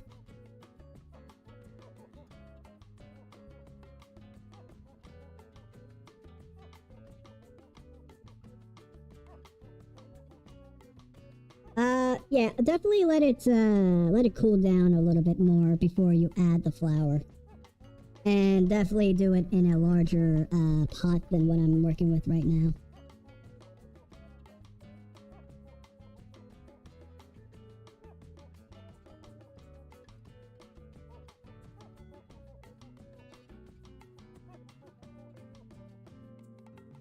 Okay. Okay, we're going to move this. We're going to make some space.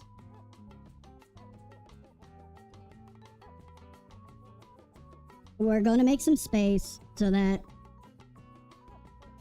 we can put this onto the cutting board. So that we can then knead it on said cutting board. Because the pot is no longer the optimal the pot doesn't give me any more optimism, so to speak.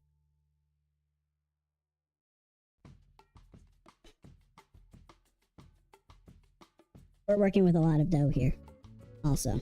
So, I think I'm happy that I'm not doing, I'm not frying these. So, I should have fucking had the recipe, I just realized as well. But no, but no, Himm, you should just go with the flow, with what the recipe calls for. Well, yeah, Himm, but what are we going to do when we're overwhelmed? What we're going to do when we have a big hunk of dough to work with? Well, I don't know. We'll work with it when we get there. We'll cross that bridge when we get there. We don't need foresight. We don't need it. We just need to like go with the flow and make sure that this dough gets kneaded. And all the flour is incorporated, or at least most of it. Why else would you pour up to 5 cups of flour? Why? Why else? Well, I don't know. I mean, like, I don't want to be here all night, that's for sure. Which I can, as long as I respect the noise ordinance. I mean, as far as I know, I can bake things at night. That's not going to be an issue. The people in the people in the apartment next to me aren't going to hear my oven go off. That's for sure. By the way, Himm, did you turn on your oven? No, I did not turn it on. Why did you not turn on the oven? Well, it's because I don't want the oven to run for an hour as I'm prepping all this. Well, you should probably do it still, just to save you time. Well, guess what? We have a hunk of fucking. Well, guess what? We have a hunk of dough that we have to get from a shaggy mound to a workable and solid mass to where we can then pull and fill our pastries with, or our little coxinhas. Oh, we're making coxinhas? Yes, we're making coxinhas.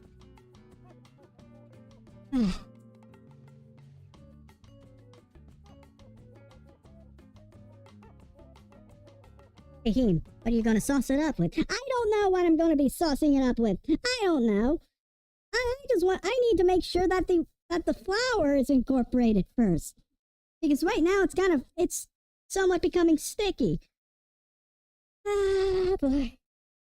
Making food for the internet is such a bothersome endeavor. But it's creative, it's artistic, and I love it. Even though it hurts me so. Oh, it hurts me so. Oh, it hurts me so. MGE me? What do you mean, MG me? Me? What do you mean? What is MGE? It's an acronym. Spell it out. What is MGE? Is it like Monogatari? Is it the Monogatari series? Monogatari? Monogatari? I don't know how to pronounce it anymore. Right now, I am... Oh, actually, no. This dough is actually coming together. I'm gonna knead it a little bit more before I start collecting the rest of the flour around here.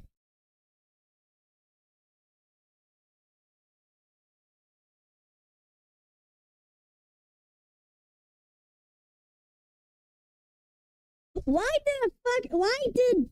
did Ragus? Why did the fucker put 5 cups of flour? Why is it all of the servings? Why is it up to 12 or 6 to 12 servings of these?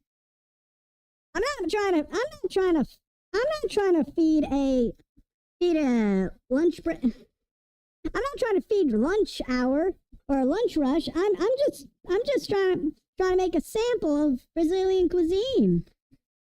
But you know what? Okay. I guess I'm good. I guess the upside of this is that these things probably are probably still good if you freeze them. Freeze them and air fry them. I assume up to like 13 or 14 or something. I think I need more flour. No. It may be a little sticky, but that's a good thing. That's actually good. For this, because it has butter, it doesn't actually stick. It doesn't fully stick, so to speak. So there we go. I'm gonna throw that in there. And bet your uncle that nothing will come of it. By the way, I know that might be a little weird. It might be a little gross. I cleaned this bar top very well. And I'm going to be cleaning it even more when I get to it. Okay. So now we are properly kneading a moist dough. so that we can develop its gluten very well, because I want it to be nice and ready for when we take a wad of it, fill it up, and prepare it for drenching. Hopefully some quick drenching, and I hope I have enough tank of breadcrumbs.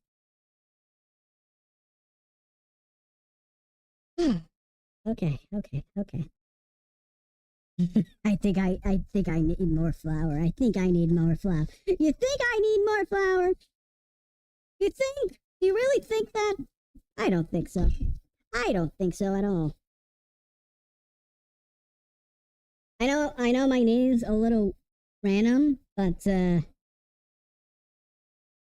be honest. I never had a technique to begin with.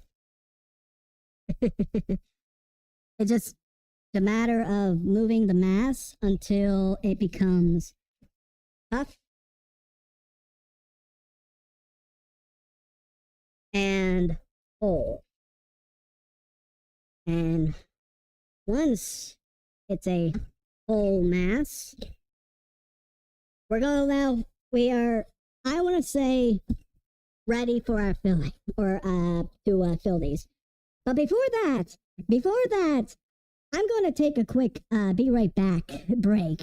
For about to not only clean up but also just sit down and take some fresh air. So, everybody, I'm going to be right back as I clean this place up and get it ready for our for the next part of our stream, which is going to be labor intensive. That involves filling these. So, I'm actually, because of that, I need to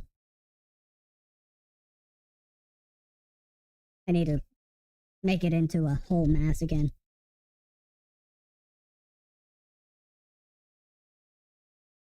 On the bright side, at least I'm good for lunch for the next few days or a week.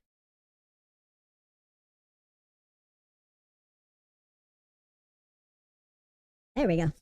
All right, people. I'll be back.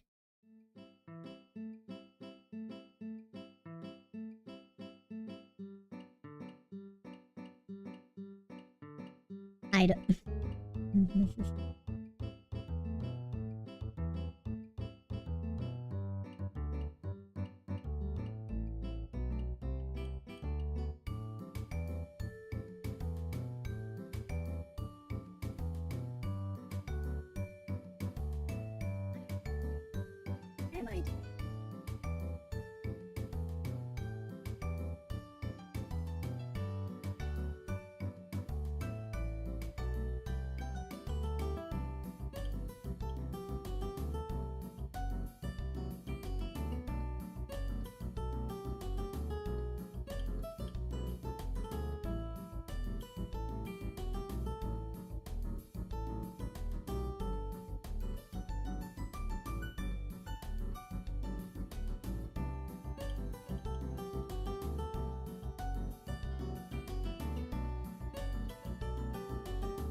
Alright, people. I think I'm almost there. Almost back.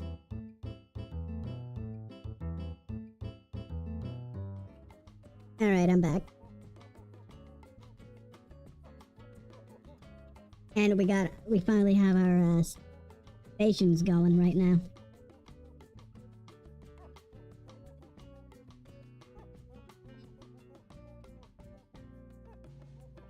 So we're going to whip up some things here. I'm back! I know, right? So, this is a non-stick pan. I'm going to be putting the filled, cojinas into it, especially after I'm done coating them in panko breadcrumbs. I was wondering if you had fallen down and couldn't get up. Well, even so, even if that was the case, I had a life alert. I have my trusty life alert.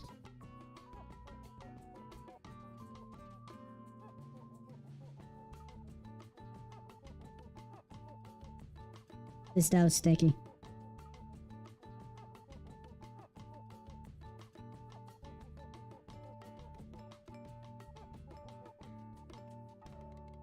Oh, I'm gonna work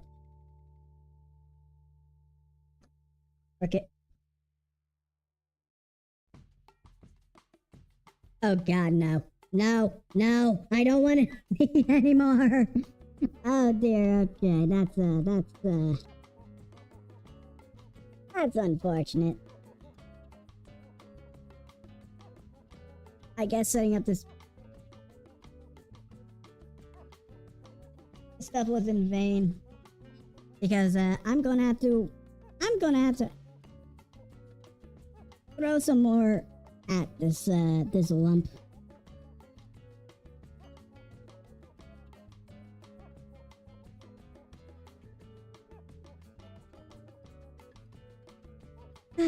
Boy.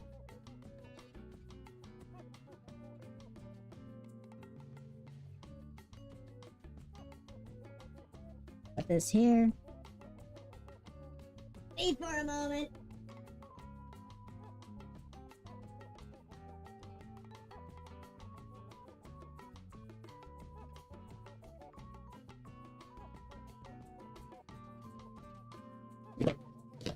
Alright, I'm back.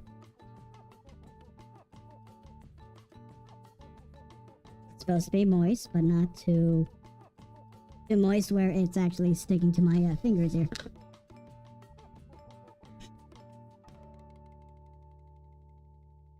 I'm going to incorporate this flour nice and slowly so it doesn't get everywhere.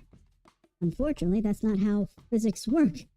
Unfortunately, physics have a little bit of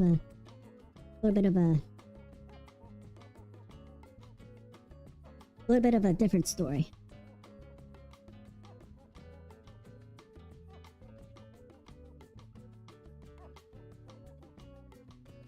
A little bit of a different plan. There we go. Not story, plan. For me.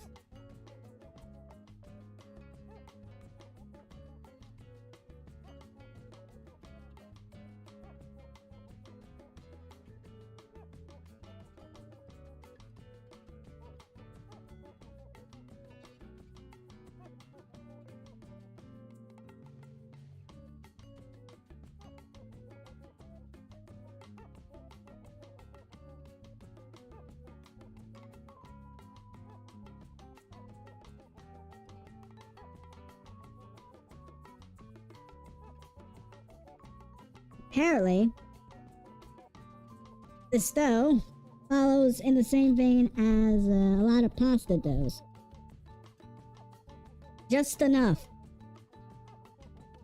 is what it desires. Just enough flour, just enough moisture.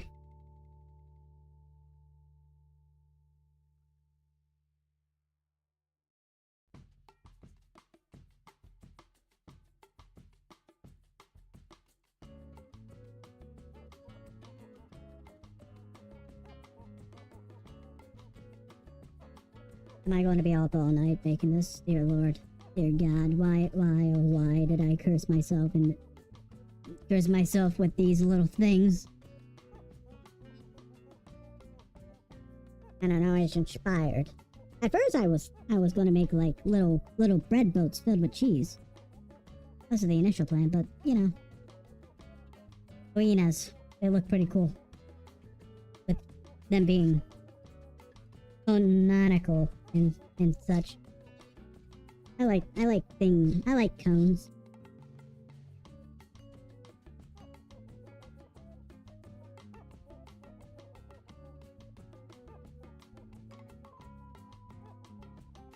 Alright. I think that's enough. And I think I can change out my gloves.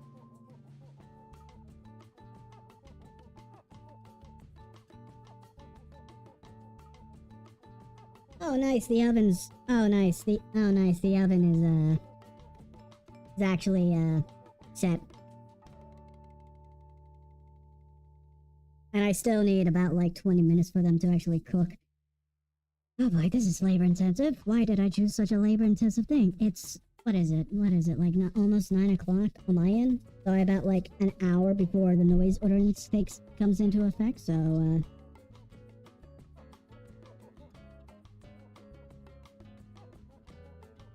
it's not fucking dry enough. It's not malleable enough to work with. Okay, I'm actually going to do a little bit of a pit. I'm going to make a pit right here.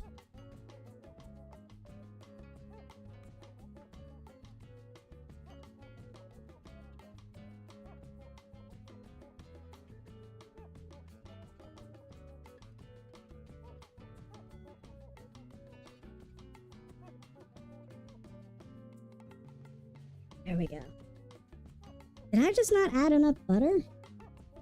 Is that it? Is that it?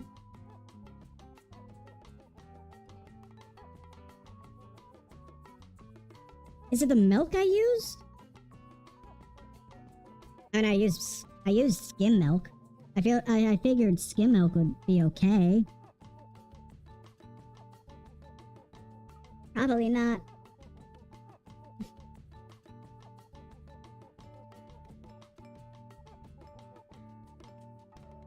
Okay.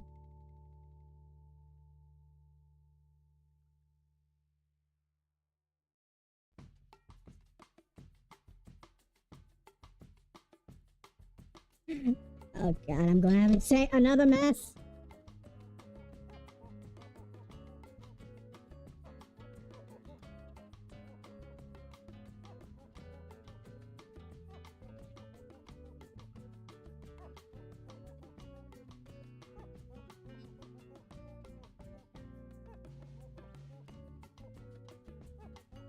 This was supposed to be easy.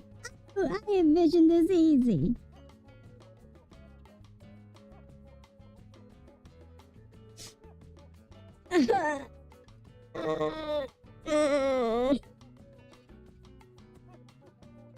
Let me form a shaggy dough already.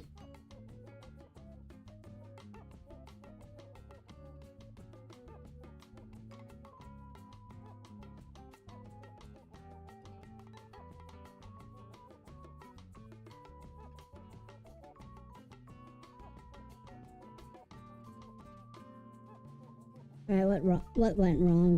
What happened?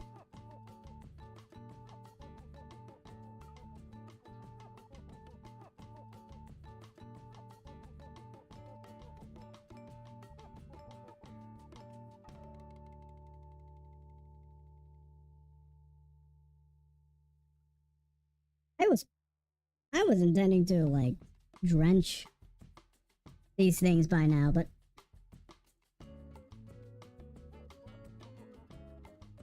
clear that this just needs to dehydrate more.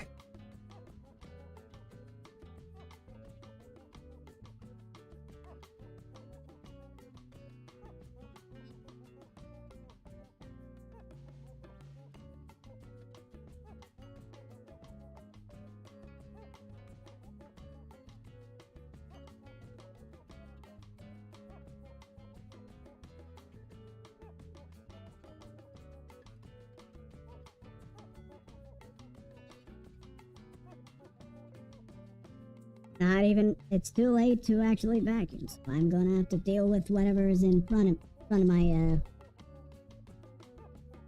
car for, late, tomorrow morning, unfortunately.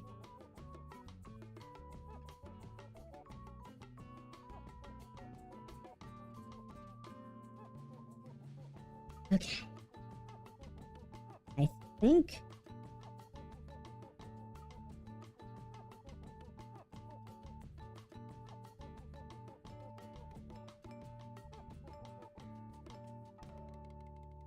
I think it's ready. Okay. I think it's ready. I'm not going to change my gloves because I feel like they have somewhat of a resistance to getting the dough to stick. Speaking of.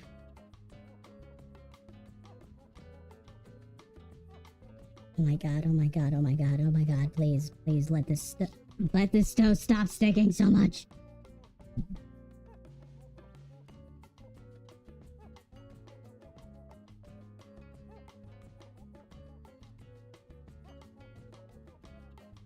Okay. Okay. I think it's good now. I think it actually is workable. I think it's actually... I can actually do this now. I'm now gonna whip up my egg wash real quick. Not egg wash, the egg part of the drench. So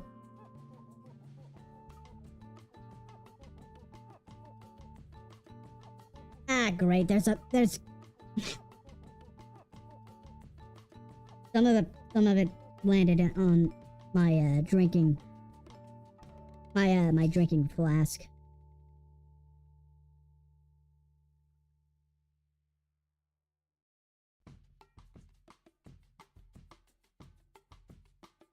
A little edict.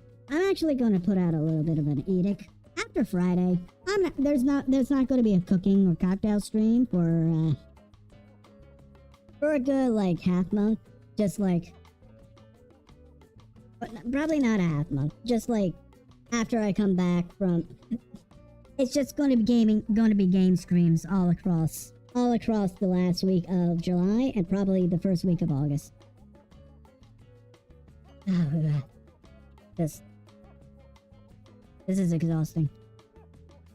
This is exhausting. So just heads up. Heads up.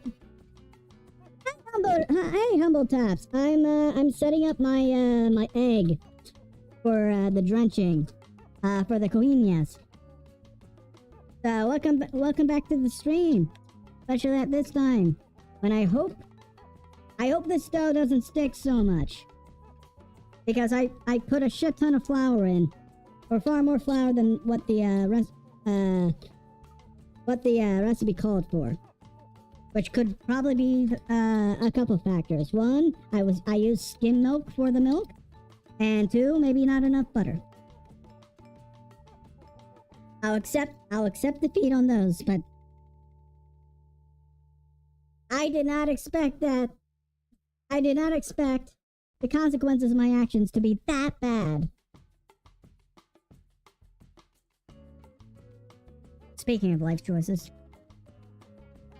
It's sticky again. Is this sticky?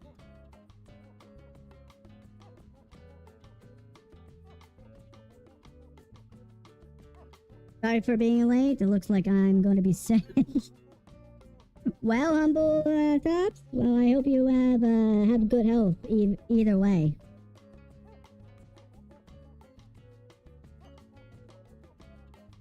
Maybe I just have to coat my hands in flour. Maybe that's the strat I have to work with.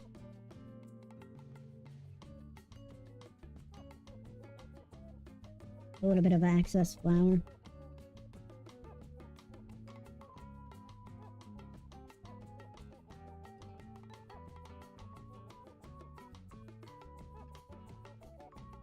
Okay. Okay. Okay.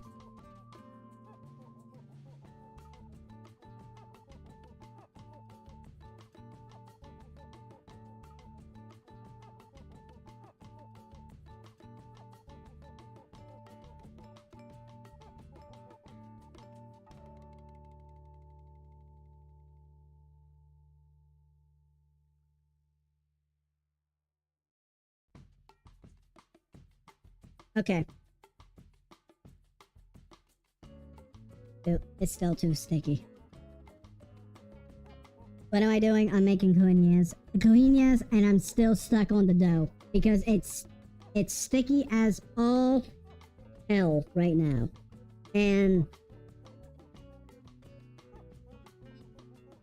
I'm having a problem forming our coxinhas. To fill, drench, and ready itself for baking. Or get it ready for baking. And I'm telling you, this is I'm getting stuck. I'm thinking of just breaking out the cornstarch right now, just to have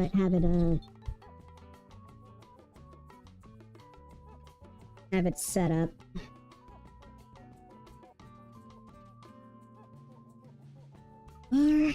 There yet?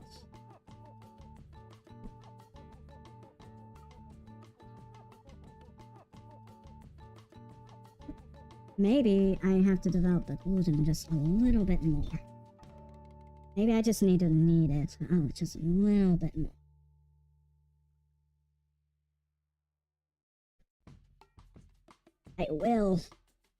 I will defeat you, foul beast. Because I'm not wasting this. When I'm so much into it right now.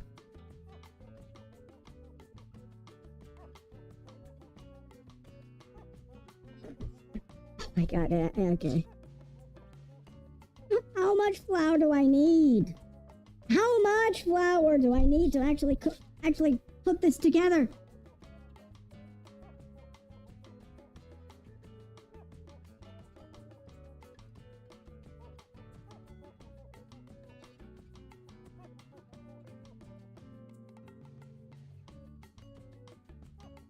I'm gonna do something different. I'm gonna approach this a different way. I'm gonna coat my hands with flour, and we're gonna mold it that way. Okay. First and foremost, get some on the top. Get some on our hands here. You have unused flour in the house? Yeah. I have a lot of flour right here.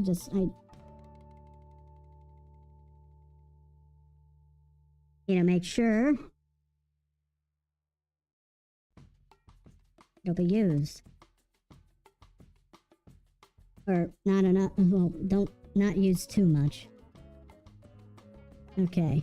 And then we're gonna fill it.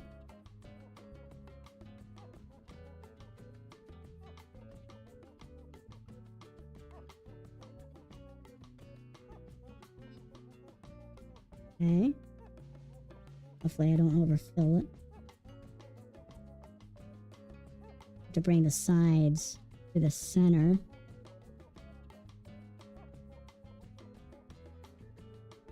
Huh? Ah! We're getting there. We're getting somewhere. We're getting somewhere. Finally. After so long.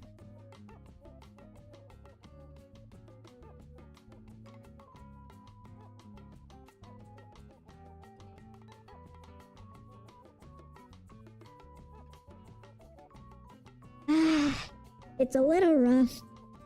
It's just a little rough. But I think I made it. I have made progress. I have made my first cone.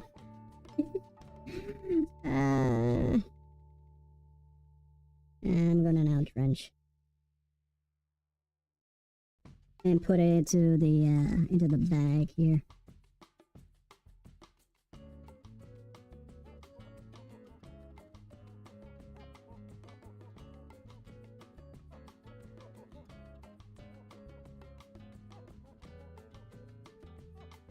Get it nice and ready. All right. First one down. So many to go. Okay. Okay.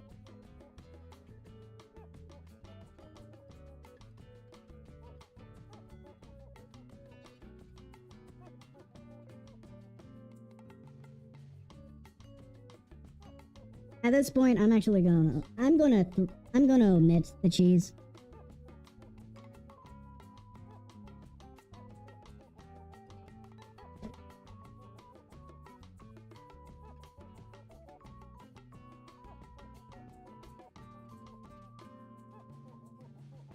I'm gonna omit the cheese. I'm probably gonna pull it back out just to have it set up like as a dipping sauce. Maybe mix it with the salsa I have in my fridge.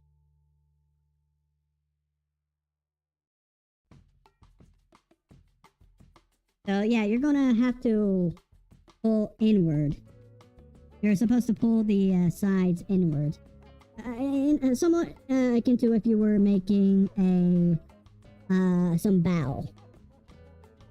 Or a bao dumpling. There we go.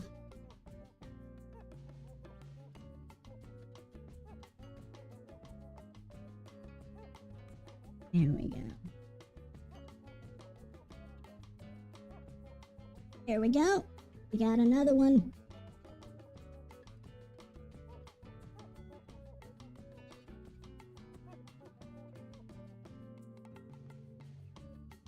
Okay, I don't think I actually need to shake it. I think I can just like drench it in the bag.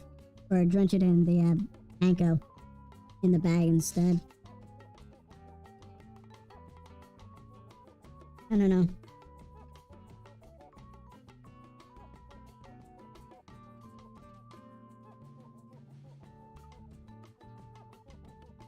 Looks good. Thank you very much, Aselva. After trying to recover, I'm recovering from this. I am a recovering baker right now. Or a dough mixer right now. I think I need a stand mixer now. Just to make it all go away. Just make all the work so much easier.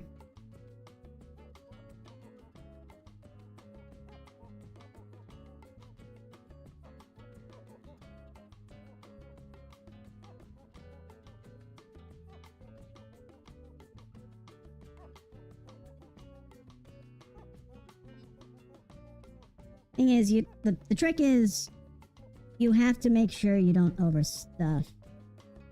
Otherwise, it won't close up the way you want it to.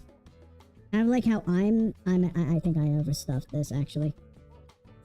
But I think I can probably just try to get away with this one. Oh yeah. Just have to slowly but surely have it climb to the top. And then... You know, the benefit of kneading that dough a little bit more, the gluten has developed enough to where pretty tough to break. Especially if you keep it a little bit nice and thick on the walls. There we go. Drench it in egg wash. And drench in bag. A bag full of pancos. Okay. There we go.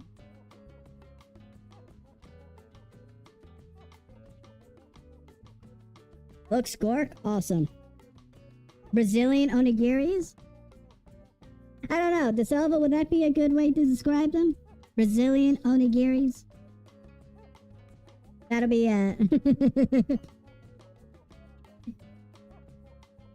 because I mean, like, it's a bunch of carbs surrounding a filling. So, wait, would that mean that onigiris are technically pies then? Because the way I interpret coxinhas are as like little pocket pies.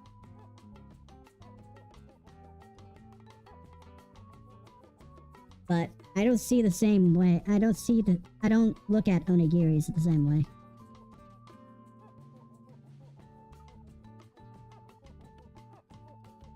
There we go. 3. And then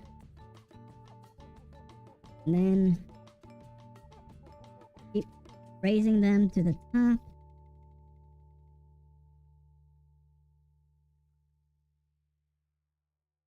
Oh, it's a... Oh. Okay. Not at all, lol. You say that. But if I were to tell you there was a lot of contact between the Portuguese and Japan, maybe at some point, the Portuguese captain thought it would be great to have some onigiris at some point. By the way, how did yesterday's pavonias turn out? They turned out actually very good. Not gonna lie. They turned out fabulous. I ate the entire batch. As I rightfully should, because it was already a pain to make them.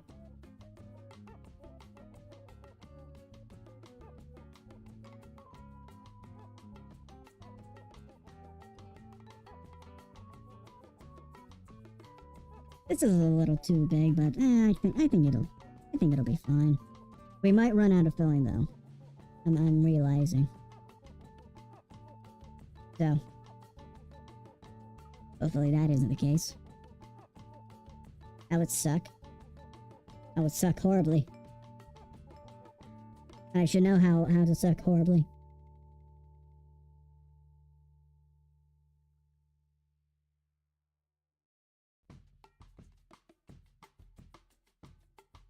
The Portuguese are not real. Whatever it makes, whatever keeps you asleep at night, DeSelva. As long as it lets you sleep at night. Well, Brazil is the country with the largest Japanese population outside of Japan. Yeah. We actually went over that yesterday. Yeah, we actually went over that, Octavian. And that's the reason why there is actually a Japanese spin to a very popular Brazilian cocktail, which replaces the Kakasha.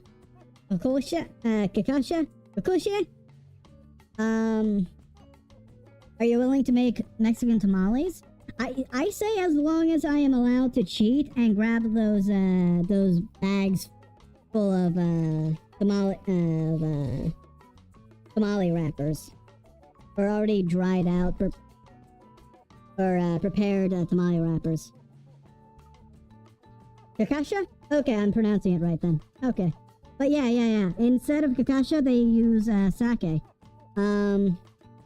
Which at least the sake I used last night, Junmei, I believe it's called, the Junmei style, actually came out to be a little bit just slightly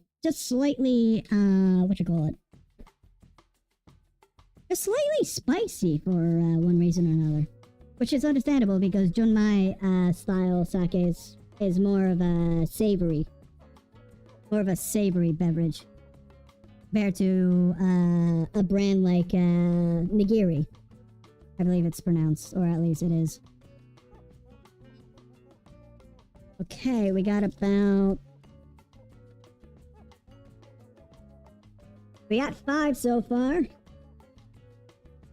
We still have a lot of dough to process. And we are going to... I want to process all this dough because I don't want to have it clogging up my... I mean, I guess it could be... No, I can't freeze it. Frozen dough is pretty bad. I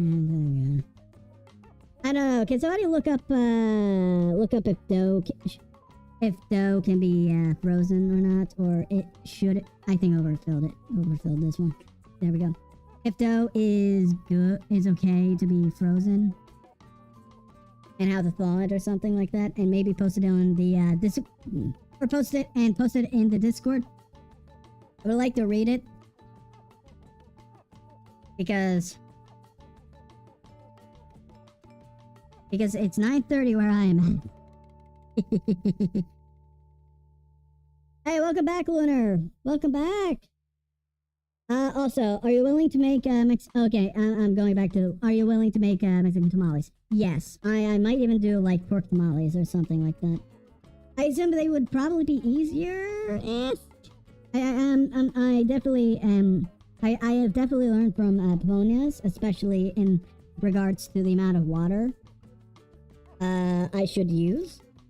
So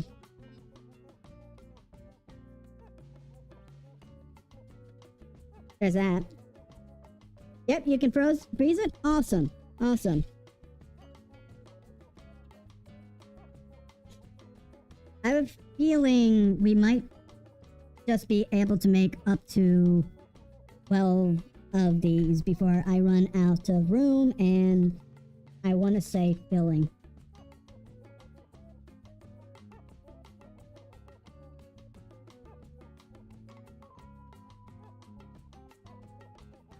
Some people sell frozen coxinhas to fry in the air fryer. Let me know how they are, how long it takes, or what's the temperature for that. When was I in hell to see Queen of England with Joe Biden?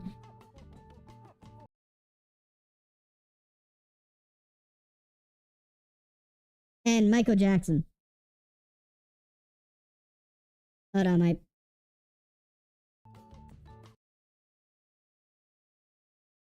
Come on. There we go. What'd you talk about, Lunar? But no, I definitely... I am not surprised that frozen coxinhas are available to pick out or have as a frozen food, or in the frozen food aisle somewhere.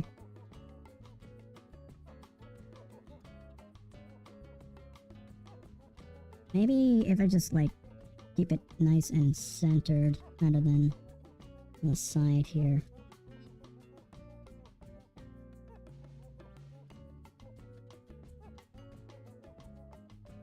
There we go. Give me one, Galenia. Let me know your address so I can send it to you. It'll definitely be the bomb of the century. It'll be a bomb in your mouth, that's for sure. I hungry? Me too. Me too.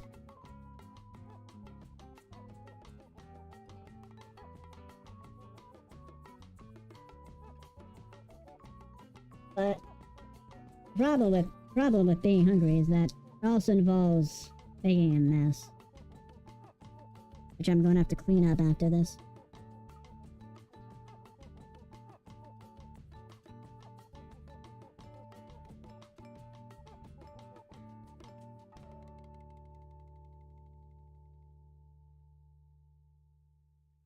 I don't think this is even the proper way to flatten out the dough, but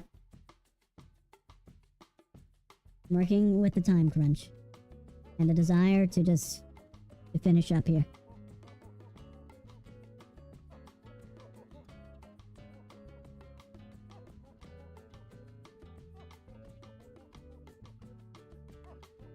And when I mean finish up, I mean finish up in the next after we get up to at least 12 of these.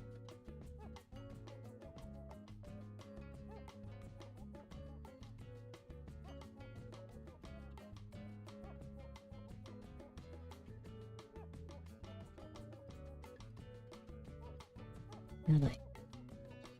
Oh, wait, I got the wrong... I did it out of the order. I did it out of the order.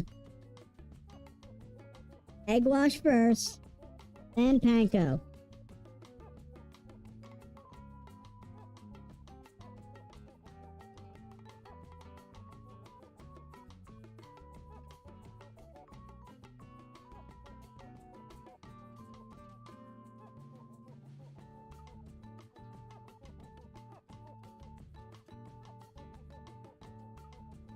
There we go.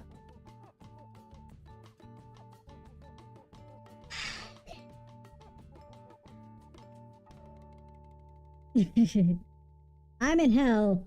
Say hello to my sister. That you are, Leonard. That you are. Alright, we have a total of 4 more to get through.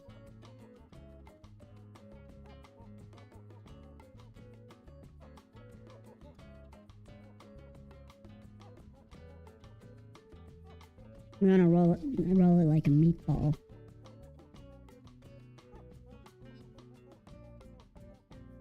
I suppose a lesson learned from this.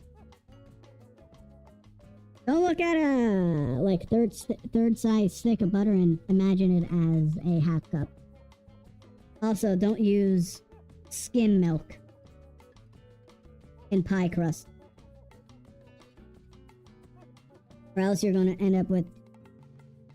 So you have to do extra work in order to make it work for you. Is anyone excited for the last or the final episode of this season's The Boys or of The Boys? Like, I remember distinctly like seeing a little bit of a meme on Twitter where the actor who plays Homelander was standing next to a bloodied or what's her name, the CEO,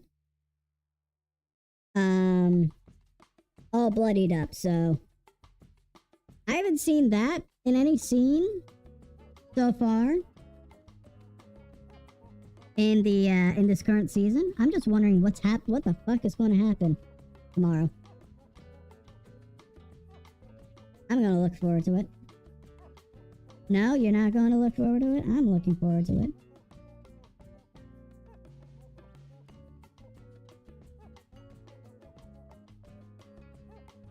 Just like how I'm going to be looking forward to how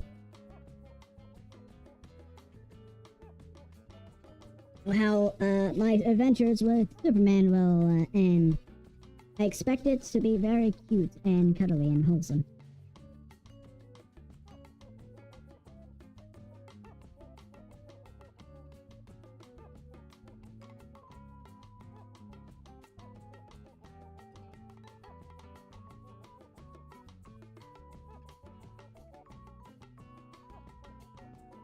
Okay, 3 more to go. I got a rhythm going. I know how to make these. I know how to get through the pain of working with this dough now. But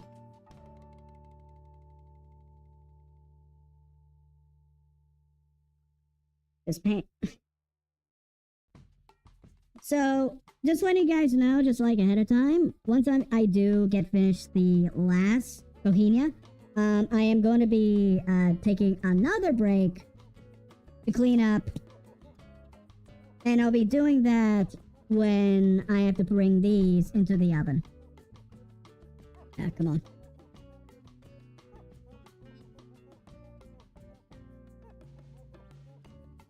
Come on.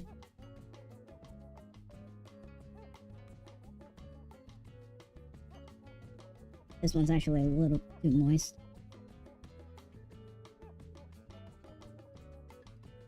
Himm-Chan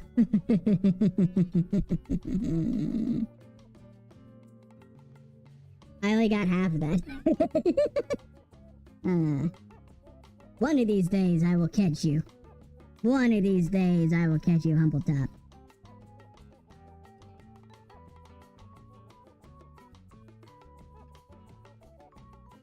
Today may not be the day, but one of these days.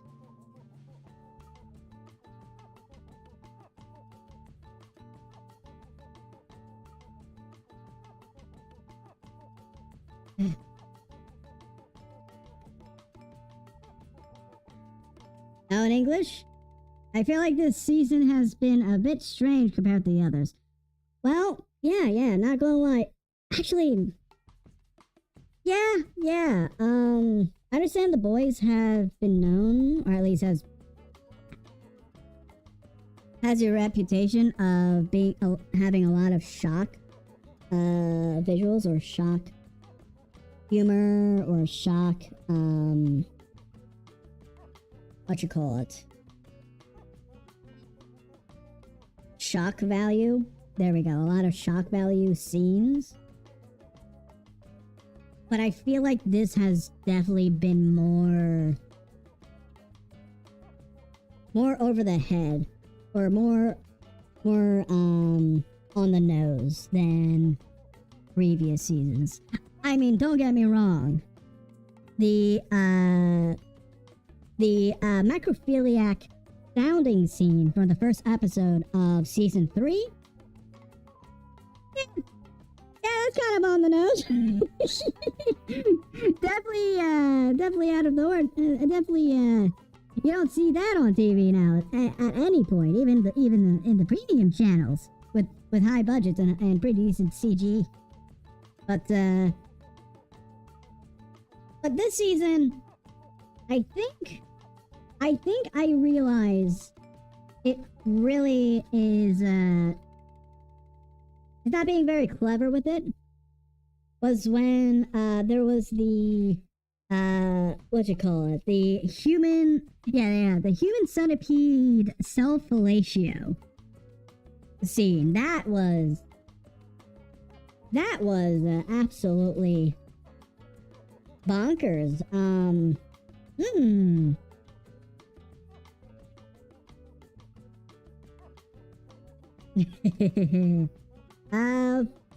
Puebla Spanish 101, senor. Oh yeah, stream where I do a little bit of Spanish. Yeah. Or I actually do Duolingo. Finally do Duolingo. We'll get to the point. We'll probably do it when I take a break from the cooking streams. That's for sure. Doing it in between Elden Ring and such. What the fuck? Excuse me. What the fuck, Himm? What do you mean? What do you mean? You're just asking me. What the fuck? What do you mean? God damn, you're making a lot of these. Do you think you will sell them? These are, I mean, like, if I can, like, freeze them and put them in the air fryer, I mean, I'm gonna make like 12 of these. I might as well. Let none of the filling go to waste. Or, the dough go to waste.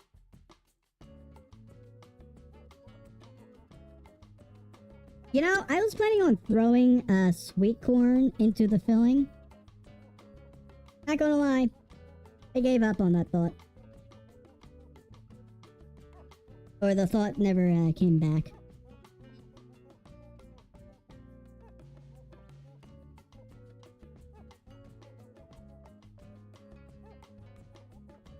I guess it wouldn't hurt if I, like, throw it in right now.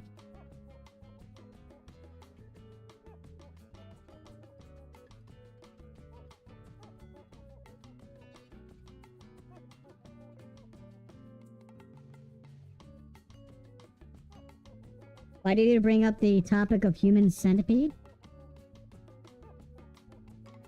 Because the boys, or the first episode of the boys, or at least the third episode, if I remember, had that.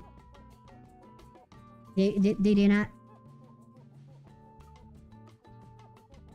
You talked about the season, but I asked, have you actually watched the season? Do we actually have a... Do we have a fake fan here? Do we have a fake... Do we have a tourist here? Do we have a show tourist here that just like... Oh, I like the series. I like the series. Never watch a single episode of the show. I like the part where Homelander zapped that fella that threw a water bottle at his kid. Never even know who the fuck Soldier Boy was. I like Soldier Boy. Never really devoted and never really got on with the memes that Soldier Boy was continuously referenced, and you never did your part in the YouTube videos, so to speak. You never did your part. Non-fan, fucking tourist. Of course, I'm kidding, man. But fucking tourist.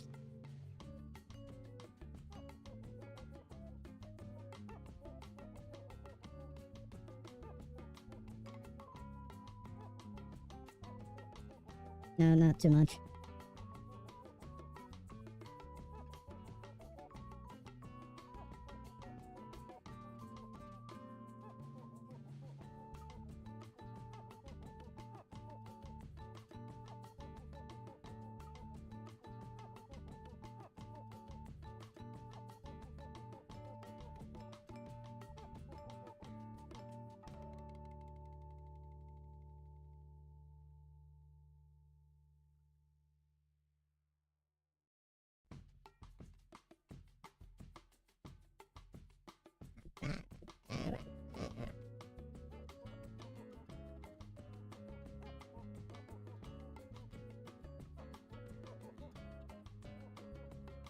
I haven't seen it because I usually wait for the entire season to come out, and you know what? I feel the same way. I used to do that a lot. In fact, I still do it with a lot of series. Actually, in fact, I thought the second season of My Adventures with Superman was 100% complete. And I thought it would be a great series to binge watch. Because you see, back when I was like in school, I used to read books in large sittings, so to speak, in a variety of places, whether it be in the bathroom or while I was walking from school. I was just gobbling up all those books. I just want to see the entire storyline before me. I just want to see what happens. Is that too much to ask? Is that really too much? Is it really too much that I can enjoy an entire story in one sitting? Is that too much? Or at least in a few sittings. That I have like big chunks of the story.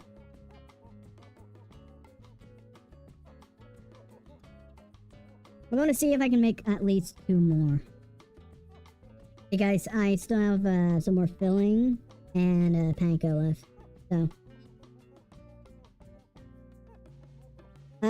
So let's see. But from what you're telling me, I don't want to see anymore. Haha. I mean, like, if you have gotten past like season 3. Yeah, it's understandable. It's a different tone, or there's definitely different beats. It really feels like a filler season, actually. This season feels like it's setting up everything up. It feels like it's setting up just solely the events of season 5, or the final season, which I don't particularly know when it's actually coming out. I wonder if it will actually come out next year in 2025, which would be very on the nose, because season 5, what? But I'm probably just like trying to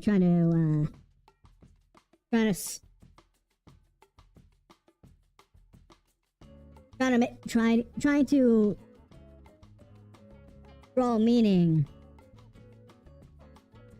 from numbers.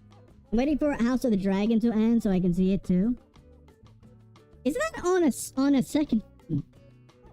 Isn't that on like a second season? I could have sworn it was on a second season or something. I feel like it is. I haven't. Here's the thing. I'm very on and off about what's happening. Oh wait, no. It's the what you call it? Rings of Power show that has a second season happening right now, right? So, I mean, I might try that out. Despite the hubbub that it garnered from the internet, I want to say it might actually be good as a story. I'll be honest, when it comes down to lore and canonicity, I've just grown just slightly meh towards it.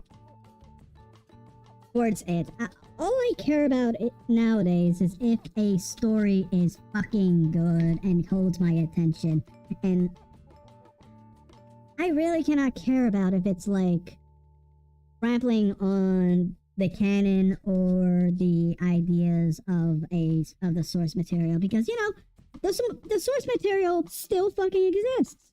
It's similar to it's kind of the same argument that the author of World War Z had when reacting to the movie World War Z coming out or flopping. He didn't look at it. He was ready to like tear it apart for it not being his story, but instead, after watching it, or as he watched it, this idea transformed to where, you know what? It transformed to a view that, to sum up, you know what? This isn't my book. This isn't my story. It's just another person's story with a similar sounding name slapped onto it. I shouldn't be mad. So this story probably is bad. It's still a worse version of mine. Anyway.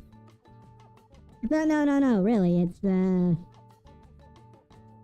I mean, that's why it's called a what you call it? Not a depiction. Interpretation? No, it's a... Come on, what's the word? That's why it's called an adaptation. It's not a verbatim recreation of the story. Fucking Christ. It probably would... Sometimes it's better to have another medium adapt another medium to adapt a previous medium's material, rather than making it verbatim. Otherwise, we get something like Pokemon Shining Pearl and Brilliant Diamond. Practically verbatim or near verbatim copies of the Diamond and Pearl series without all the benefits from Pokemon Platinum or the quality of life improvements from Platinum. In fact, there were a lot of Diamond and Pearl bugs or softlux that happened to stay around in Brilliant, or happened to stay around for the remakes. So that's peachy. That's peachy, Nintendo. It's peachy that you can get Stunlock in the ice type gym, or softlocked in the ice type gym leader's puzzle, and be forced to restart. I don't know. Can you actually use? Wait. Can you use an escape rope in a gym? I never had a reason to do so, but I mean, like, that could be an out.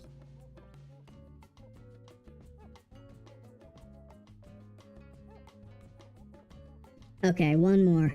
One more should do the trick.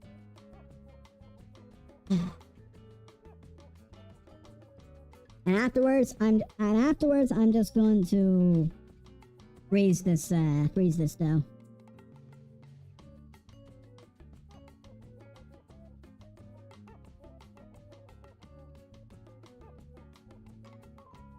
Come on. Stop being a nuisance, please. Actually, stay together.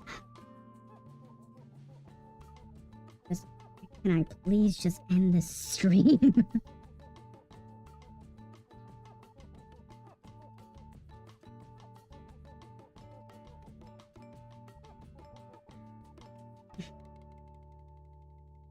Ah.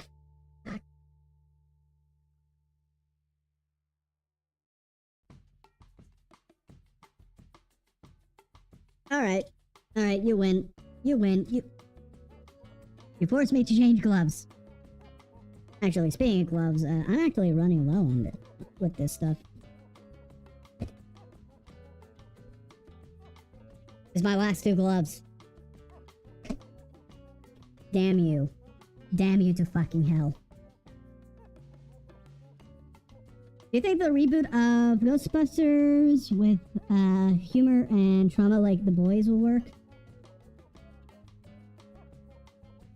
Nah. I guess. Maybe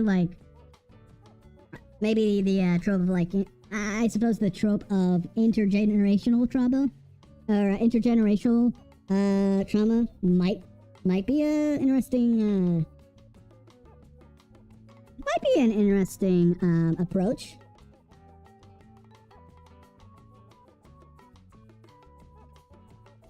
But how much trauma, I mean, like, how much trauma can you actually pull from Ghostbusters? Pull from Ghostbusters until you get into something like Paranormal Activity.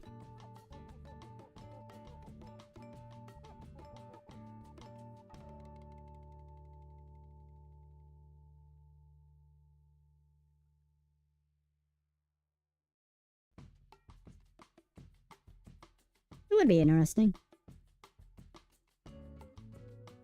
I want to read that book. Looks cool. Which book? Which book exactly? My mind just like went completely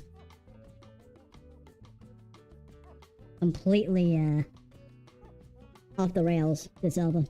You need to remind me. You have to remind this small cat brain about what you're doing. Oh, I can actually put the pan in the pan can real quick. There we go.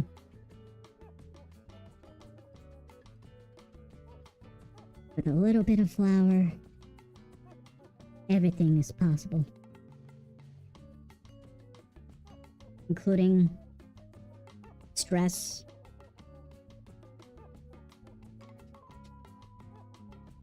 deprecation, and disdain towards your life. It's all worth it once you get that pastry or that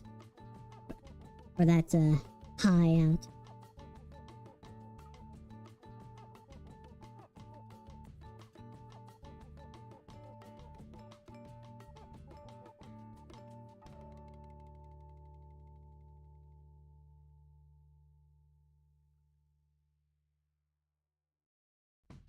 I'm almost there. Just want to use the rest of this. Filling. Physics. You will not win. I will win. I'm manipulating your physics. Because I'm 14 of these in, and I will make sure that I win. Aha. Aha. We used all the filling, folks! My back.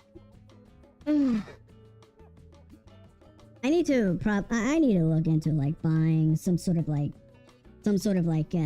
blanket, because I have a high chair. I have a high chair. I have a tall chair across the room from me, which I can just drape with a with something blue and allow me to actually sit instead of stand.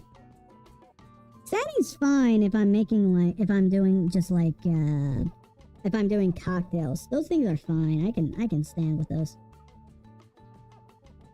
But like these so I'm sorry, Himm. Time to go. My head hurts a lot. Well, I wish you the best of health in that case.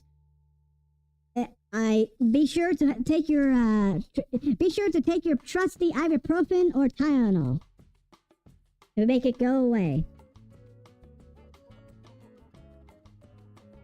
All right, we're about to be finished. We're about to be finished. We're no longer doing a shake and bake. We didn't even need to do shake and bake. We can just like. I don't think we could have done actually shake and bake. These things were a little too like not fragile. It's just like very unwieldy.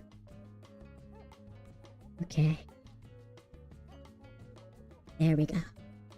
I need to scoot around some things just to make sure when they cook and expand, they don't like conjoin into a single mass. I am done. I am free. I'm going to start cleaning up it, people. We're going to be right back. After 20 minutes. Or less, depending on how fast I get done here. Oh dear. Oh dear, we're about like 7 minutes until 7. 3 hours, 20 minutes in. Okay, people. I'll be right back. I'll definitely be able to. Little chicken eye. Sorry. They look like chicken thighs, yeah.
Can I just say that just like just cleaning up flour is such a pain in the ass? Am I not the only one that thinks the same way? I hope not. I hope not.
Well, Gato, at least you're here before I taste it.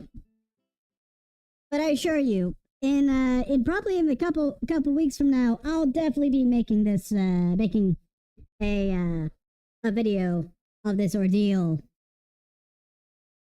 a highlight video, so to speak, of this ordeal.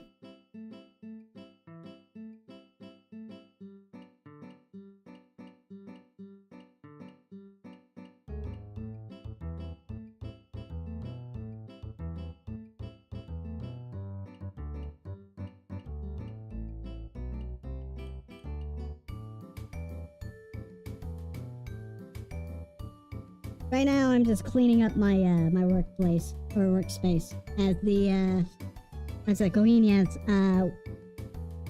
cook.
I'm close to being done.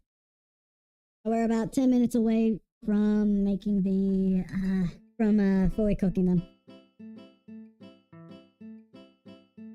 Hopefully.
Who? Who joined? Who the fuck?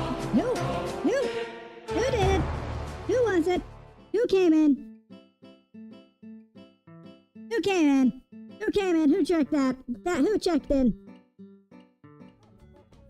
Just as I was on my fucking break.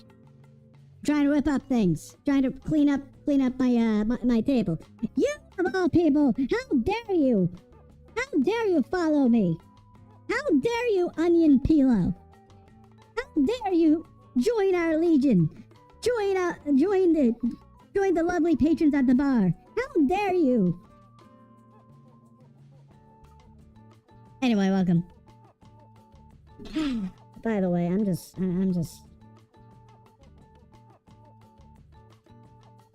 pouring myself a drink. Let's just go by 1 ounce. Here we go.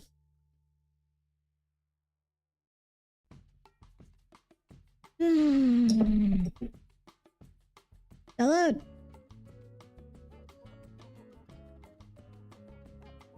God damn, Red Label's fucking... That is smooth. That is smooth. It's smooth. It's just as smooth as, whatchamacallit? As, Buffalo Trace Bourbon. Anyway. We got all that sorted out. I'm gonna continue cleaning up.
Okay, people.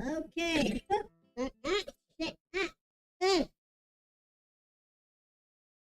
It's done almost. About 5 more minutes. Which is going to be enough time for me to, like...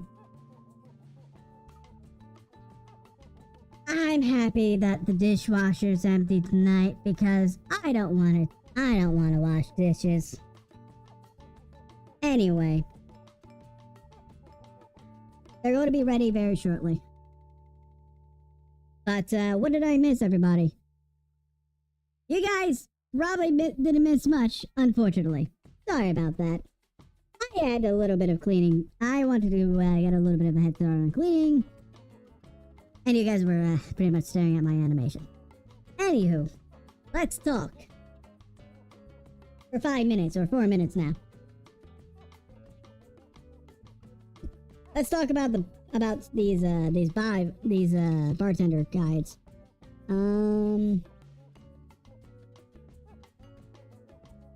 Why not? Why don't we just why don't we just...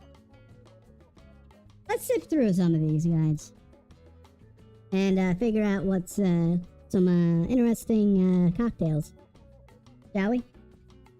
Let's see. We have what is called the manatee. Or the manatee. Which is 4 parts gin, 2 ounces. 2 parts sweet vermouth, 1 ounce. 1 part green chartreuse.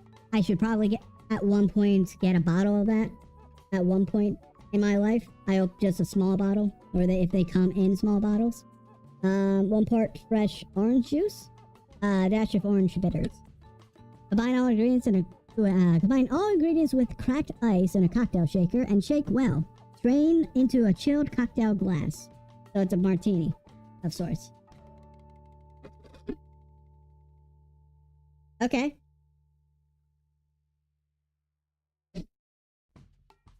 Okay, we got about 2 minutes left. And then the nightmare is over. And then the nightmare is over, people.